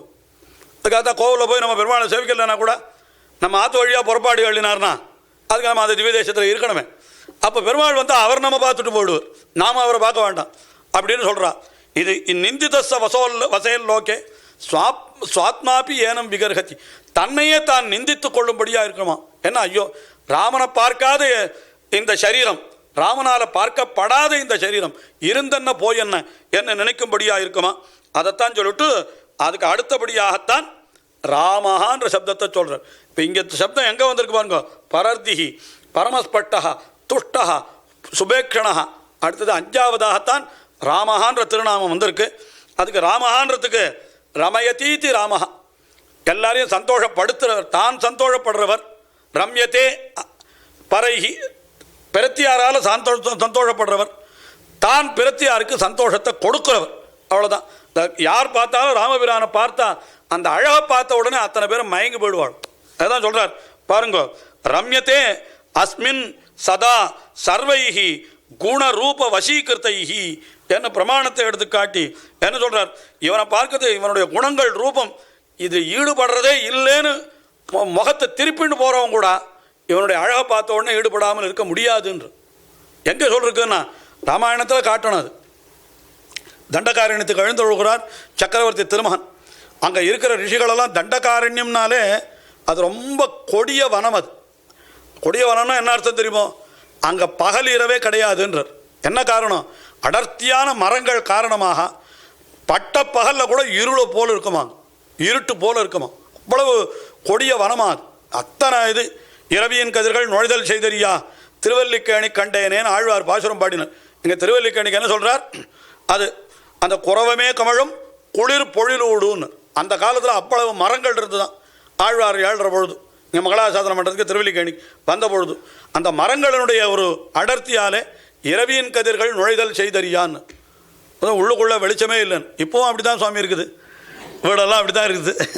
ஆனால் என்னன்னு கேட்டால் அது இரவியின் கதிர்கள் நுழை செய்தால் வேறு அர்த்தம் சொல்லணும். வேறு அது குறவமே கமழும் குளிர் பொழில் இல்லை, அதுக்கு பதிலாக கான்கிரீட் பில்டிங் ஆற்றுல பக்கத்தில் வீடு கட்டிவிட்டா நம்ம ஆற்றுக்கு வெளிச்சம் எப்படி வரும்? லைட் போட்டால் தான் வெளிச்சம் வரும், இல்லைன்னா வரவே வராது. அப்படி தான் இப்போவும் அதே ஆழ்வார் மங்களாசாசனம் இப்போவும் பறிச்சு கொடுத்தோன்னு சொல்ல வேண்டியது தான். இரவியின் கதிர்கள் நுழைதலுக்கு சாதாரணமாக சொல்கிற வழக்கம். திருவல்லிக்கேணி வீடுகள்னாக்கா கொஞ்சம் வெளிச்சம் இருக்காதேன்னு கேட்பான், கஷ்டம்தான் அப்படின்னா. அப்படி இல்லை, சில இடங்கள்ல அந்த மாதிரி பழைய காலத்து இப்போ என்ன பண்ணுறான்னா 1 இன்ச்சு கூட விடாத கட்டி விட்றான், அதனால் வெளிச்சம் இருக்கிறதில்ல. இப்போ எங்கள் ஆங்கள்லாம் என்ன பண்ணுவான், நடுவில் ஒரு மாளம்னு ஒரு இது பண்ணி விடுவான், அந்த பக்கம் வச்சுட்டு அதுக்கு இந்த பக்கம் வீடு இருக்கும், அந்த பக்கம் இடம் இருக்கும், நடுவில் ஓப்பன் ஸ்பேஸ் இருக்கும். அந்த மாதிரி கட்டினா கொஞ்சம் கொஞ்சம் வெளிச்சம் வரும். அந்த மாதிரி யார் ஓப்பன் ஸ்பேஸ் வைக்கிறதுக்கு இந்த காலத்து அத்தையும் வித்துடலாம், அதுக்கும் சதுர அடியாச்சு இப்போ. அதனால் அது ஒன்றுமே பண்ண முடியாது. சரி, எதுக்கு சொல்ல வரேன்னா, அந்த அடர்த்தியான காட்டில் தபம் பண்ணுற முனிவர்கள் இருக்காளே, அவள்லாம் கண்ணை திறந்து யாரையும் பார்க்கவே மாட்டாள், எந்த அழகரையும் ஈடுபட மாட்டா, அப்படியே கண்ணை மூடிட்டு தியானம் பண்ணிட்டு இருப்பா. ஆனால் சக்கரவர்த்தி திருமான் உள்ளே போனான். போகிற பொழுது தேதம் சோமம் இவோத்யந்தம் திருஷ்டுவாவை தர்மச்சாரிணா என்ன பண்ணினா அவள்லாம் பார்த்துட்டு அப்படியே பார்த்துட்டு மங்களா நிப்ரயுஞ்சானா பிரத்யகிருண்ணன்னு திருடவிரதா. ஏன்னா அவள் வச்சுன்ற விரதத்தையெல்லாம் விட்டுட்டாளாம். என்ன விரதம்? நான் பேசுறது இல்லைன்னு ஒரு விரதம் வச்சுட்டு இருந்தார் மாதிரி, மௌன விரதம். இவனை பார்த்த உடனே ஹான்னு விட்டாராம். அந்த அழகுக்கு எல்லாம் அவர்கள் விரதமும் முஞ்சத்து, ஹோமமும் முஞ்சத்து, ஜபமும் முஞ்சத்து, எல்லாத்தையும் விட்டுட்டு ராமனுடைய அழகை பார்த்துட்டு இது என்ன அழகு, இது என்ன அழகு, இப்படி ஒரு அழகை நாங்கள் பார்த்ததே இல்லையே அப்படின்னு சொல்லிட்டு இந்த அழகுக்கு எல்லாரும் ராமனை தொட்டு தொட்டு பார்க்குறாளாம். இப்படி கூட உடம்பு இருக்குமான்னா? ஏன்னா அவளுக்கெல்லாம் தபசு பண்ணி உடம்பெல்லாம் அப்படியே எலும்பும் தோலுமா காஞ்சி அப்படியே கட்டையாக போய் கிடக்கிறது. அதான் சொல்கிறேன், ரிஷிகள்னா அப்படின்னா இருக்கணும். இந்த டிவியில் காமிக்கிற ரிஷிகள்லாம் பார்த்தா நன்னா ஒரு ரிஷியை அழித்து 10 ரிஷி பண்ணலாம் அண்ணா, அவ்வளோ பெருசாக இருக்கா ஒவ்வொருத்தரும். ரிஷின்னா அப்படி இருக்கக்கூடாது. ரிஷிகள் என்னால் அவர்களெல்லாம் காயில தின்றும் கடுங்க உண்டும் என்று ஊன்வாட உண்ணாது உயிர் காவிட்டு உடலில் புரியா புலனைந்து நொண்டு தாம் வாட வாட தவம் செய்து என்ன அப்படியே எலும்பும் தோலுமா இருக்கணும் ரிஷிகள்னா. அப்படி இருக்கிறவா தான் ரிஷி.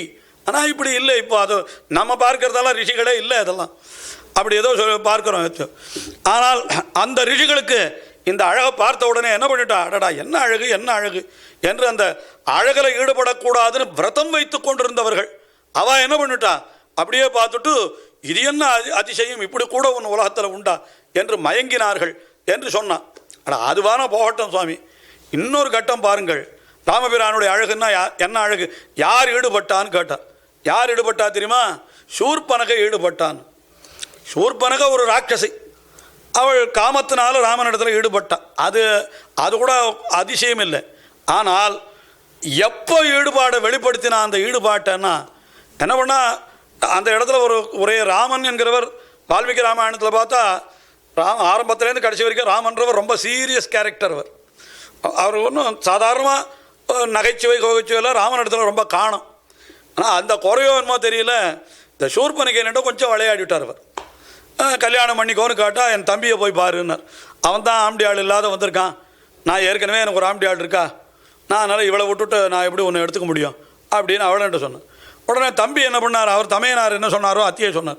ஐயோ நீ எதுக்கு, நீ அங்கேயே போய் உட்காரு, நானே ஏற்கனவே ஏவலாள் என்னுடைய தமையனாருக்கு, நீ என்ன கல்யாணம் பண்ணிட்டியானா நீ எனக்கும் ஏவல் பண்ணணும் அவருக்கும் ஏவல் பண்ணணும், அதனால் நீ அண்ணாவையே கல்யாணம் பண்ணிக்கோ அப்படின்னு அவனும் சொன்னான்.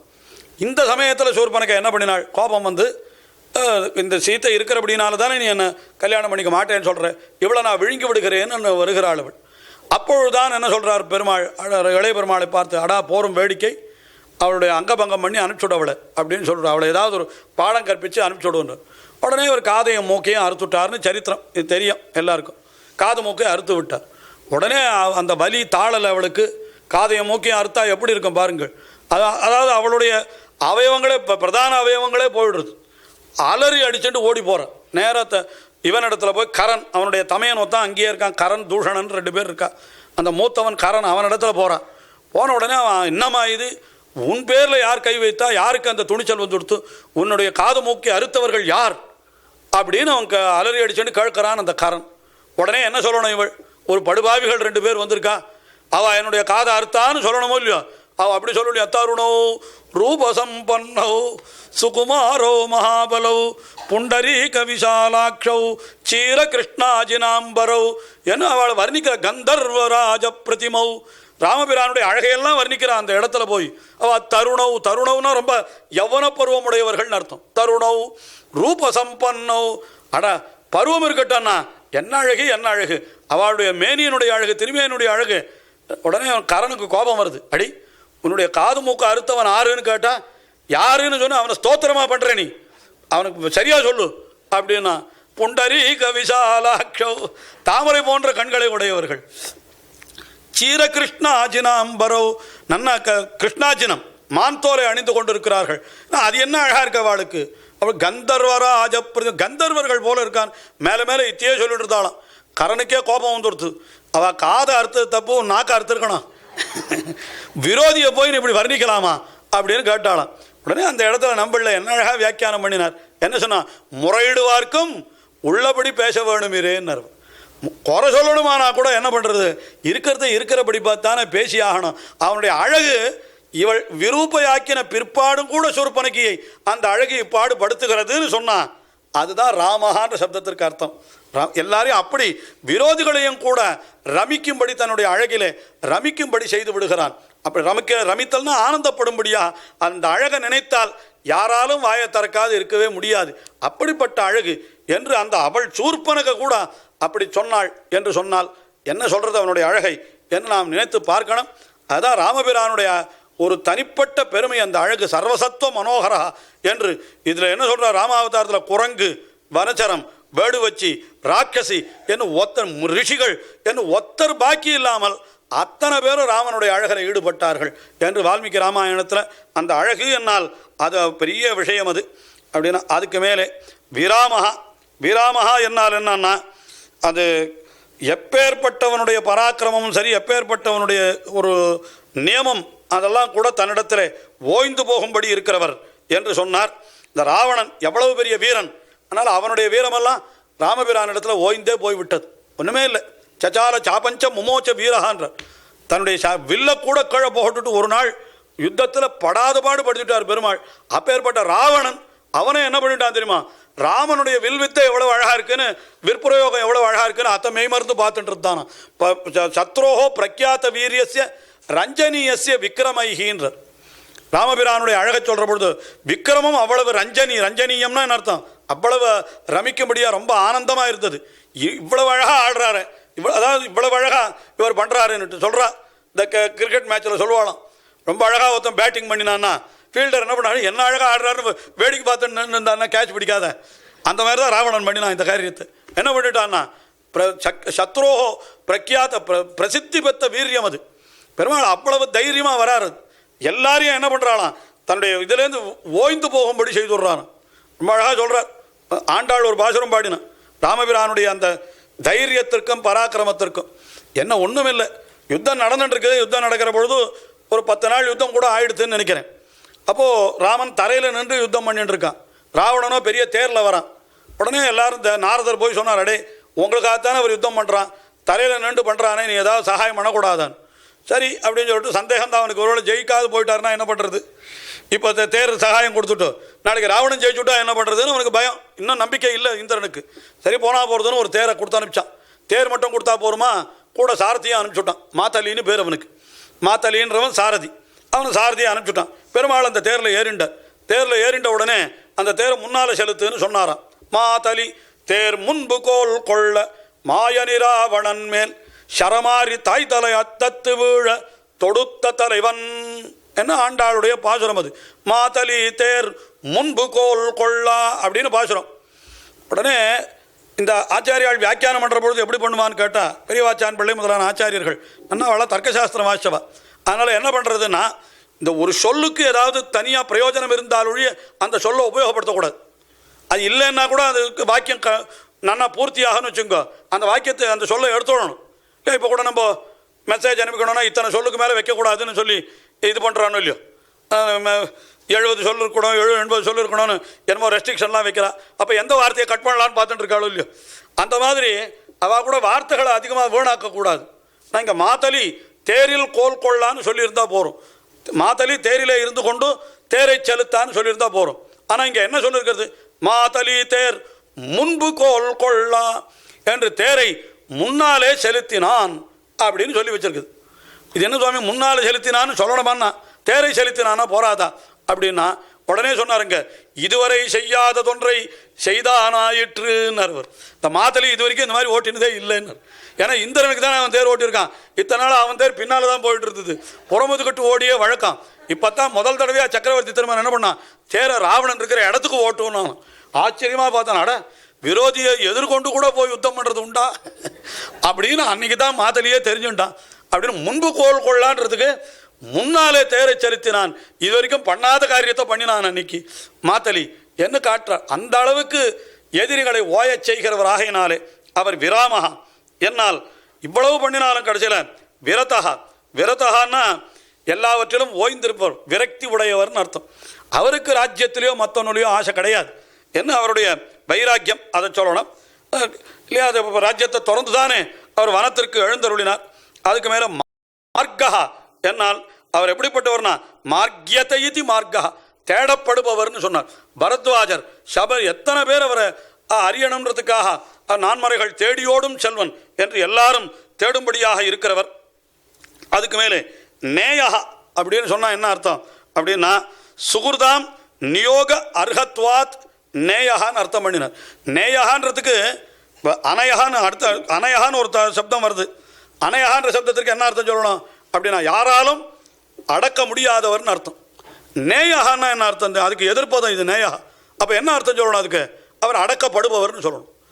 சக்கரவர்த்தி திருமணம் போய் மற்றவருக்கு அடங்கி நடப்பவர்னு சொல்லலாமா, யாருக்கும் அடங்காதவர்னா சொல்லணும். அது அடங்காதவர் வரப்போகிறது. மார்க்கோ நேயோ நயகா அனயகான்ற சப்தம். ஆனால் இங்கே போய் இவரை நேயகான்னு சொன்னாருன்னா அதுக்கு அர்த்தம் சொல்கிறார் என்னன்னா, சுகுர்தாம் நியோக அர்ஹத்வாத். ஏன்னா அதுதான் ரொம்ப முக்கியம். தன்னுடைய சுகுருத்துக்கள் என்ன கட்டளை இட்டாலும் இட்ட கட்டளை அப்படியே பின்பற்றுறவர்ன்றார். அதுதான் ஆச்சரியம். அடியவர்கள் கட்டளை இட்டா அதுக்கு கீழ்ப்படுகிறவன் சக்கரவர்த்தி திருமகன். இவனுக்கு என்னத்துக்கு இது வேண்டியதே இல்லை. இவனோ பராத்பரன். அப்படி பராத்பரனாக இருக்கிறவன் தான் ஒருத்தருக்கும் கட்டுப்படாது இருக்கலாமே, கட்டுப்படுகிறார். என்ன தெரியுமோ, எத்தனை இடத்துல கட்டுப்பட்டார் சொல்லணுமான்னா, விஸ்வாமித்திரர் முதல்ல யாக சம்ரட்சணத்துக்கு அழைச்சிட்டு போகிறார். அப்போது வழியில் கழுக்கிறான் மகர்ஷியை பார்த்து, ரிஷே நீர் என்ன சொன்னீர் எங்கள் தாபனார் இடத்துல, அகம் வேத்மி மகாத்மானம், இவனை பற்றி எனக்கு தான் தெரியும், நான் இவனை நன்னா அறிவேன்னு சொன்னீரே, என்னை பற்றி என்ன அறிவீர்னு கேட்டான். உன்னை பற்றி என்ன அறிவேனா, உன்னை பற்றி எல்லாம் தெரியும் எனக்கு, நீ எப்படிப்பட்டவன்னு எனக்கு தெரியும், உனக்கு என்ன தெரியும், உனக்கு தெரியும், நான் சொல்கிறேன் கேளன்னு, என்ன நான் ஆறுன்னு உனக்கு சொல்கிறேன் அப்படின்னு இவன் சொன்னான். என்ன சொன்னான், இமௌ ஸ்ம முனிஷார்தூலா கிங்கரௌ சமுபஸ்திதௌ ஆக்ஞாபயதேஷ்டம் வை சாசனம் கரவாவகிம். இமௌனா தன்னையும் தன்னுடைய தம்பியான லக்ஷ்மணனையும் சேர்த்துட்டு சொல்கிறான். மறுபடியும் அது டூயல் தித்தியா விபக்தியில் இருக்குது.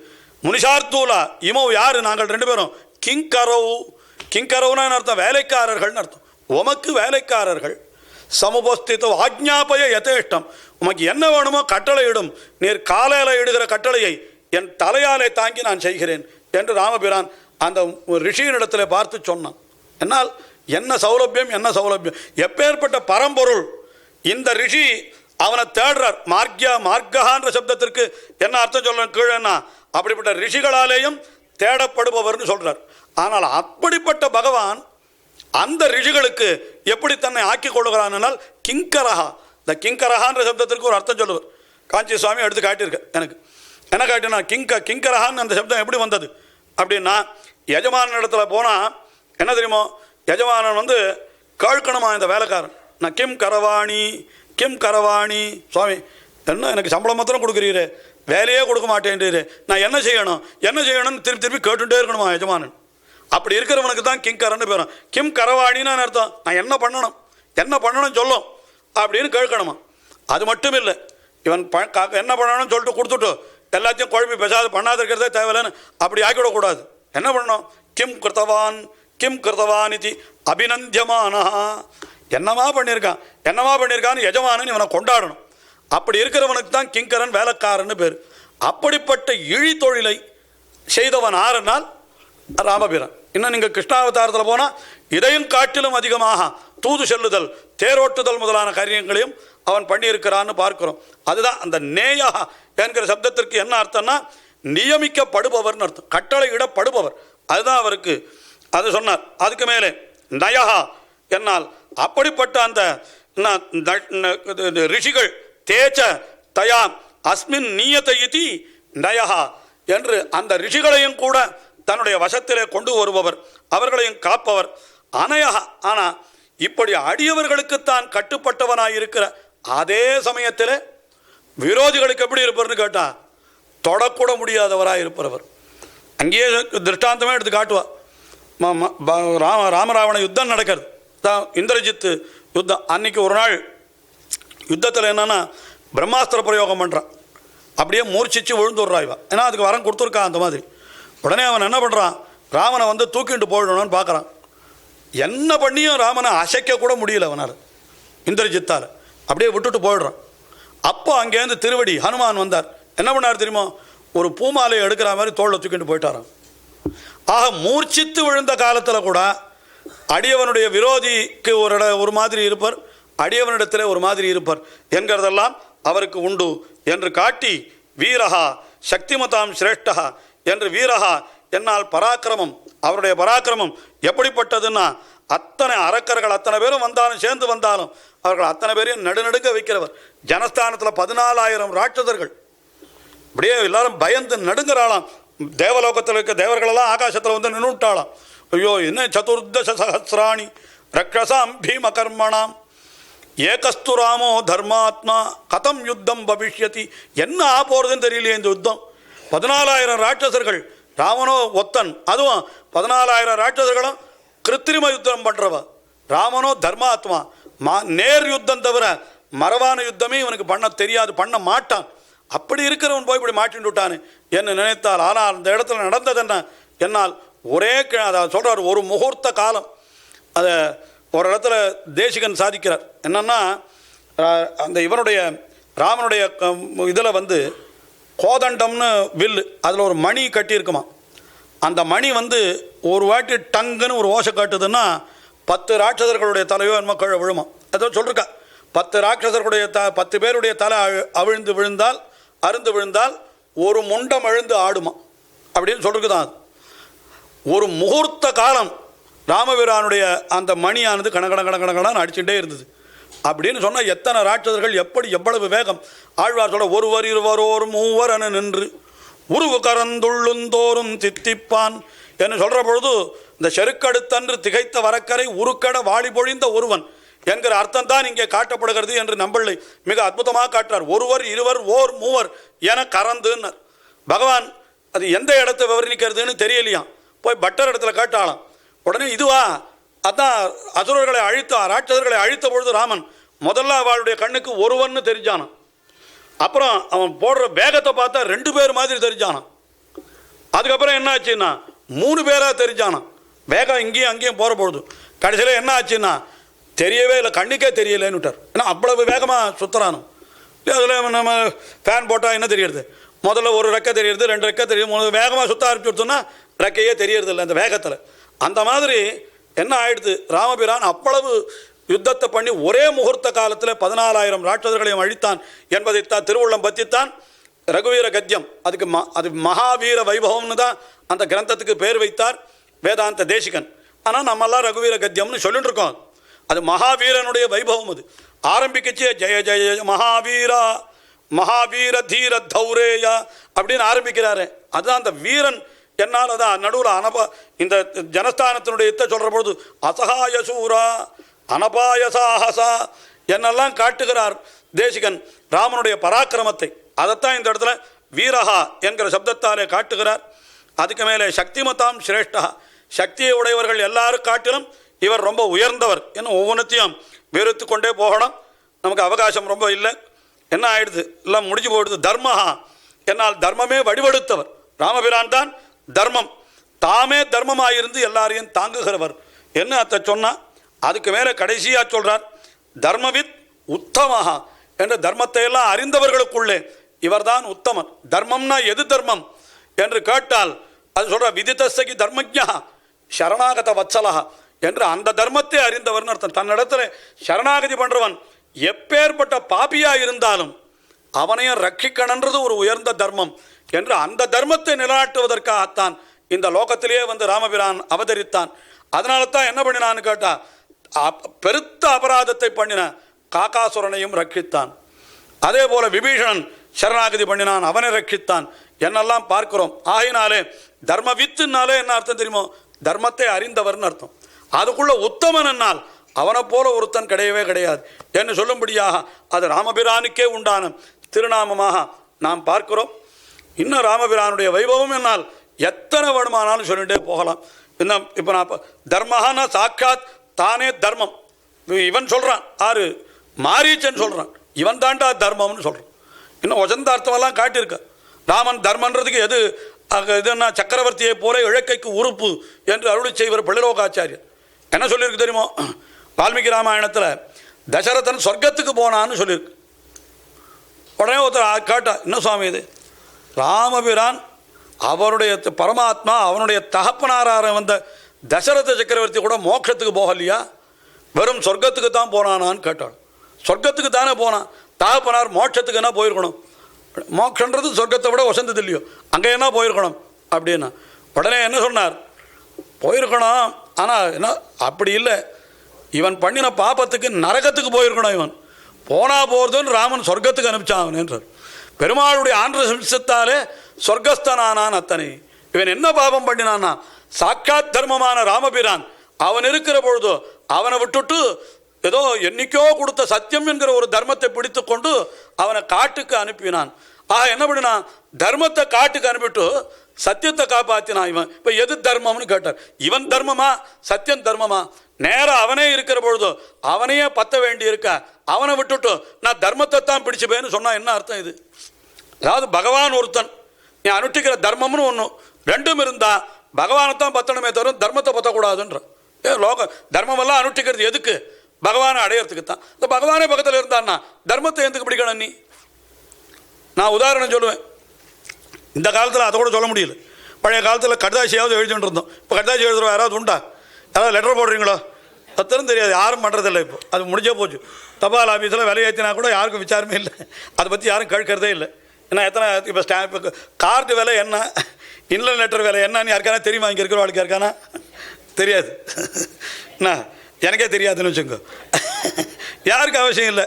ஆனால் அந்த காலத்துக்கு லெட்டர் எழுதுகிறோம். லெட்டர் எழுதுகிற பொழுது எல்லாத்தையும் எழுதி ஒட்டி அட்ரஸ் எல்லாம் எழுதி ஒட்டி வச்சாச்சு. ஒட்டி வச்சு அவன் தபால் ஆஃபீஸர் பாக்ஸில் போடணும். ஆற்று வாசலில் ஏன்னா அது ஒன்று உண்டுன்னா இங்கே இருக்கிற வாழ்க்கெல்லாம் தெரியுமோ இல்லையோ. இன்னும் அடுத்த ஜெனரேஷனில் அதுவே தெரியாது, அப்படி ஒன்று உண்டுன்னே தெரியாது. இப்போ சொல்லலாம் அந்த உதாரணத்தை. இப்போ தபாலெல்லாம் எழுதிட்டான், எழுதி தபால் போட்டியில் போடணும்னு சொல்லிட்டு ஆற்று படி இறங்குற பொழுதோ யாருக்கு லெட்டர் எழுதினானோ அவரே வாத்துக்கு வந்துட்டார், ஆற்று வாசலில் வந்துட்டார். உடனே அடடா உங்களுக்கு தான் லெட்டர் எழுதிட்டுருக்கேன், அது பாருங்க உங்கள் அட்ரஸ் தான் எழுதியிருக்கேன், உங்களுக்கு தான் லெட்டர் எழுதிட்டுருக்கேன், நீங்களே வந்துட்டீங்களே அப்படின்னார். உடனே அவர் என்ன கேட்டார், அப்படியா என்ன சமாச்சாரம், லெட்டரில் என்ன எழுதியிருக்கேன் சொல்லு. லெட்டரில் எழுதிட்டேன், அப்புறம் என்ன, நான் தபாலில் போட்டு விட்றேன், ஊருக்கு போய் வாங்கிக்கோங்க அப்படின்னு சொன்னால் என்ன அர்த்தம் இதுக்கு? லெட்டரில் எழுதியாச்சு, அதனால் நான் தபாலில் போட்டு விட்றேன், நீ ஊரில் போய் வாசிக்கோ அப்படின்னா. நேராக அவன் வந்திருக்கிற பொழுது அவனை பிடிச்சிக்காத, நான் ஊரில் தான் நீ போய் வாசிக்கணும்னு சொல்கிற மாதிரி நேர சக்கரவர்த்தி திருமகனே வந்து பிள்ளையாக பிறந்திருக்கிற பொழுது அவனை தர்மம் என்று உணராமல் நான் சத்தியத்தை தான் தர்மம்னு கொள்ளுவேன், நீ காட்டுக்கு போகணும், அவனை காட்டுக்கு அனுப்பிச்சுட்டான். இதனால் என்ன தெரிஞ்சது? இதனால் என்ன ஆச்சு? சக்கரவர்த்தியை போல இழக்கைக்கு உறுப்புன்னர். அவன் தர்மத்தை அவன் தெரிஞ்சுக்கல, பகவான் தான் உண்மையான தர்மம்னு தெரிஞ்சுக்கல. ஆனால் இவனை உண்மையான தர்மம்னு யார் தெரிஞ்சுட்டான்னா, ஒரு ராட்சசன் விபீஷணன் தெரிஞ்சுட்டான். ராவணனை விட்டுட்டு சொந்த தமையனை விட்டுட்டு ராமபிரான் திருவடியில் வந்து விழுந்தான். தன் தமையனை விட்டுட்டு சுக்ரீவன் வந்து விழுந்தான். தண்டகாரண்யத்தில் ரிஷிகள் வந்து விழுந்தார்கள். என்ன அவனை பற்றினவர்கள் அத்தனை பேரும் உஜ்ஜீவித்து போனார்கள். அதனால எது தர்மம் என்னால் பகவான் நேரே தர்மமாக இருக்கிற பொழுது அதுதான் இந்த இடத்துல அவனை தர்மஹான்ற சப்தத்தால் சொல்கிறார். அவன் தர்மவித் உத்தமஹா என்னால். அப்படி எவன் ஒருவன் தன்னை பத்துகிறானோ அவனை ரட்சிப்பதிலே ஊக்கமுடையவர் பகவான் என்ன. இப்படி ராமபிரானுடைய சரித்திரத்தை எல்லாம் காட்டிக்கொண்டே போகிறார். உண்மையாக ராமாயணம்னா எத்தனை ஒரு நாள் சொல்கிறோம், யோசனை பண்ணி பாருங்கள். அது ஒரு நாளில் அதுவும் ஒரு இதில் உபன்யாசத்தில் சொல்லி முடிச்சுட முடியுமான்னா நிச்சயமாக முடியவே முடியாது. ஏதோ நம்மளால் முடிஞ்ச வரைக்கும் அதுக்கு உண்டான அவகாசத்தில் எவ்வளவு யதா 3 விஷயம் சொல்லுவா. யதா மதி, எனக்கு எவ்வளோ புத்தி சாமர்த்தியம் இருக்கோ அவ்வளோதான். யதா சக்தி, புத்தி இருந்தால் கூட சொல்கிறதுக்கு சக்தி எவ்வளோ இருக்கோ அவ்வளோதான். அதுக்கு மேலே யதா அவகாசம். 3வது என்ன, எவ்வளவு அவகாசம் இருக்கோ. யதா மதி, யதா சக்தி, யதா அவகாசம். ராமபிரானுடைய அனுபவத்தை நாம் இன்றைய தினம் செய்தோம். இன்னும் ஒரே ஒரு அவதாரம் தான் பாக்கி இருக்கிறது, கிருஷ்ணாவதாரம். அது பலராம அவதாரத்தை அதில் சேர்த்துக்க வேண்டியது தான். நாளை தினம் சேர்த்து அனுப்பிக்கிறோம். லக்ஷ்மீ சரணலாட்சாங்க சாட்சி ஸ்ரீவக்ஷவக்ஷசே க்ஷேமங்கராய சர்வேஷாம் ஸ்ரீரங்கேசாய மங்களம். ஸ்ரீயக்காந்தாய கல்யாண நிதே நிதியேர்த்தினாம் ஸ்ரீவேங்கடநிவாசாய ஸ்ரீனிவாசாய மங்களம். அஸ்து ஸ்ரீஸ்தன கஸ்தூரி வாசனா வாசிதோரசே ஸ்ரீஹஸ்திகிரிநாதாய தேவராஜாய மங்களம். கமலாகுஜ கஸ்தூரி கர்தமாங்கித வக்ஷசே யாதவாத்ரிநிவாசாய சம்பத்புத்திராய மங்களம். பிருந்தாரண்ய நிவாசாய பலராமானுஜாய ச ருக்மிணீ பிராணநாதாய பார்த்தசூதாய மங்களம். ஸ்ரீமத்தே விஷ்ணுச்சித்தாரிய மனோநந்தனஹேதவே நந்தநந்தன சுந்தர்யை கோதாய நித்யமங்களம். ஸ்ரீநகர்யாம் மகாபுர்யான் தாமிரபன்யுத்தரே தடே திரிந்திரணீமூலதாம்னே ஷடகோபாய மங்களம். ஸ்ரீமதாலி ஸ்ரீநகரிநாதாய கலிவரிணே சதுர்கவிப்பிரதானாய பரகாலாய மங்களம். ஸ்ரீபராங்குஷபாதாப்ஜ சுரபீகிருதமோளயே ஸ்ரீவத்சச்சின்னநாதாய எதிராஜாய மங்களம். சர்வகந்த இதிக்யாத ஸ்ருத்யர்த்தே வெங்கடேஸ்வரः யஸ்ஸமிருதமால்யோகைः அனந்தார்யாய மங்களம். லோகாச்சார்யாய குரவே கிருஷ்ணபாதஸ்ய சோனவே சம்சாரபோகி சந்தட்ட ஜீவஜீவாதவே நமः. ஸ்ரீமதே ரம்யஜாமாத்ருமுனீந்திராய மகாத்மனே ஸ்ரீரங்கவாசினே பூயாத் நித்யஸ்ரீர்நித்யமங்களம். ஸ்ரீமத் சுந்தரஜாமாத்ருமுனிபாதாப்ஜவாசினே அண்ணங்கரார்யவர்யாய நித்யஸ்ரீர்நித்யமங்களம்.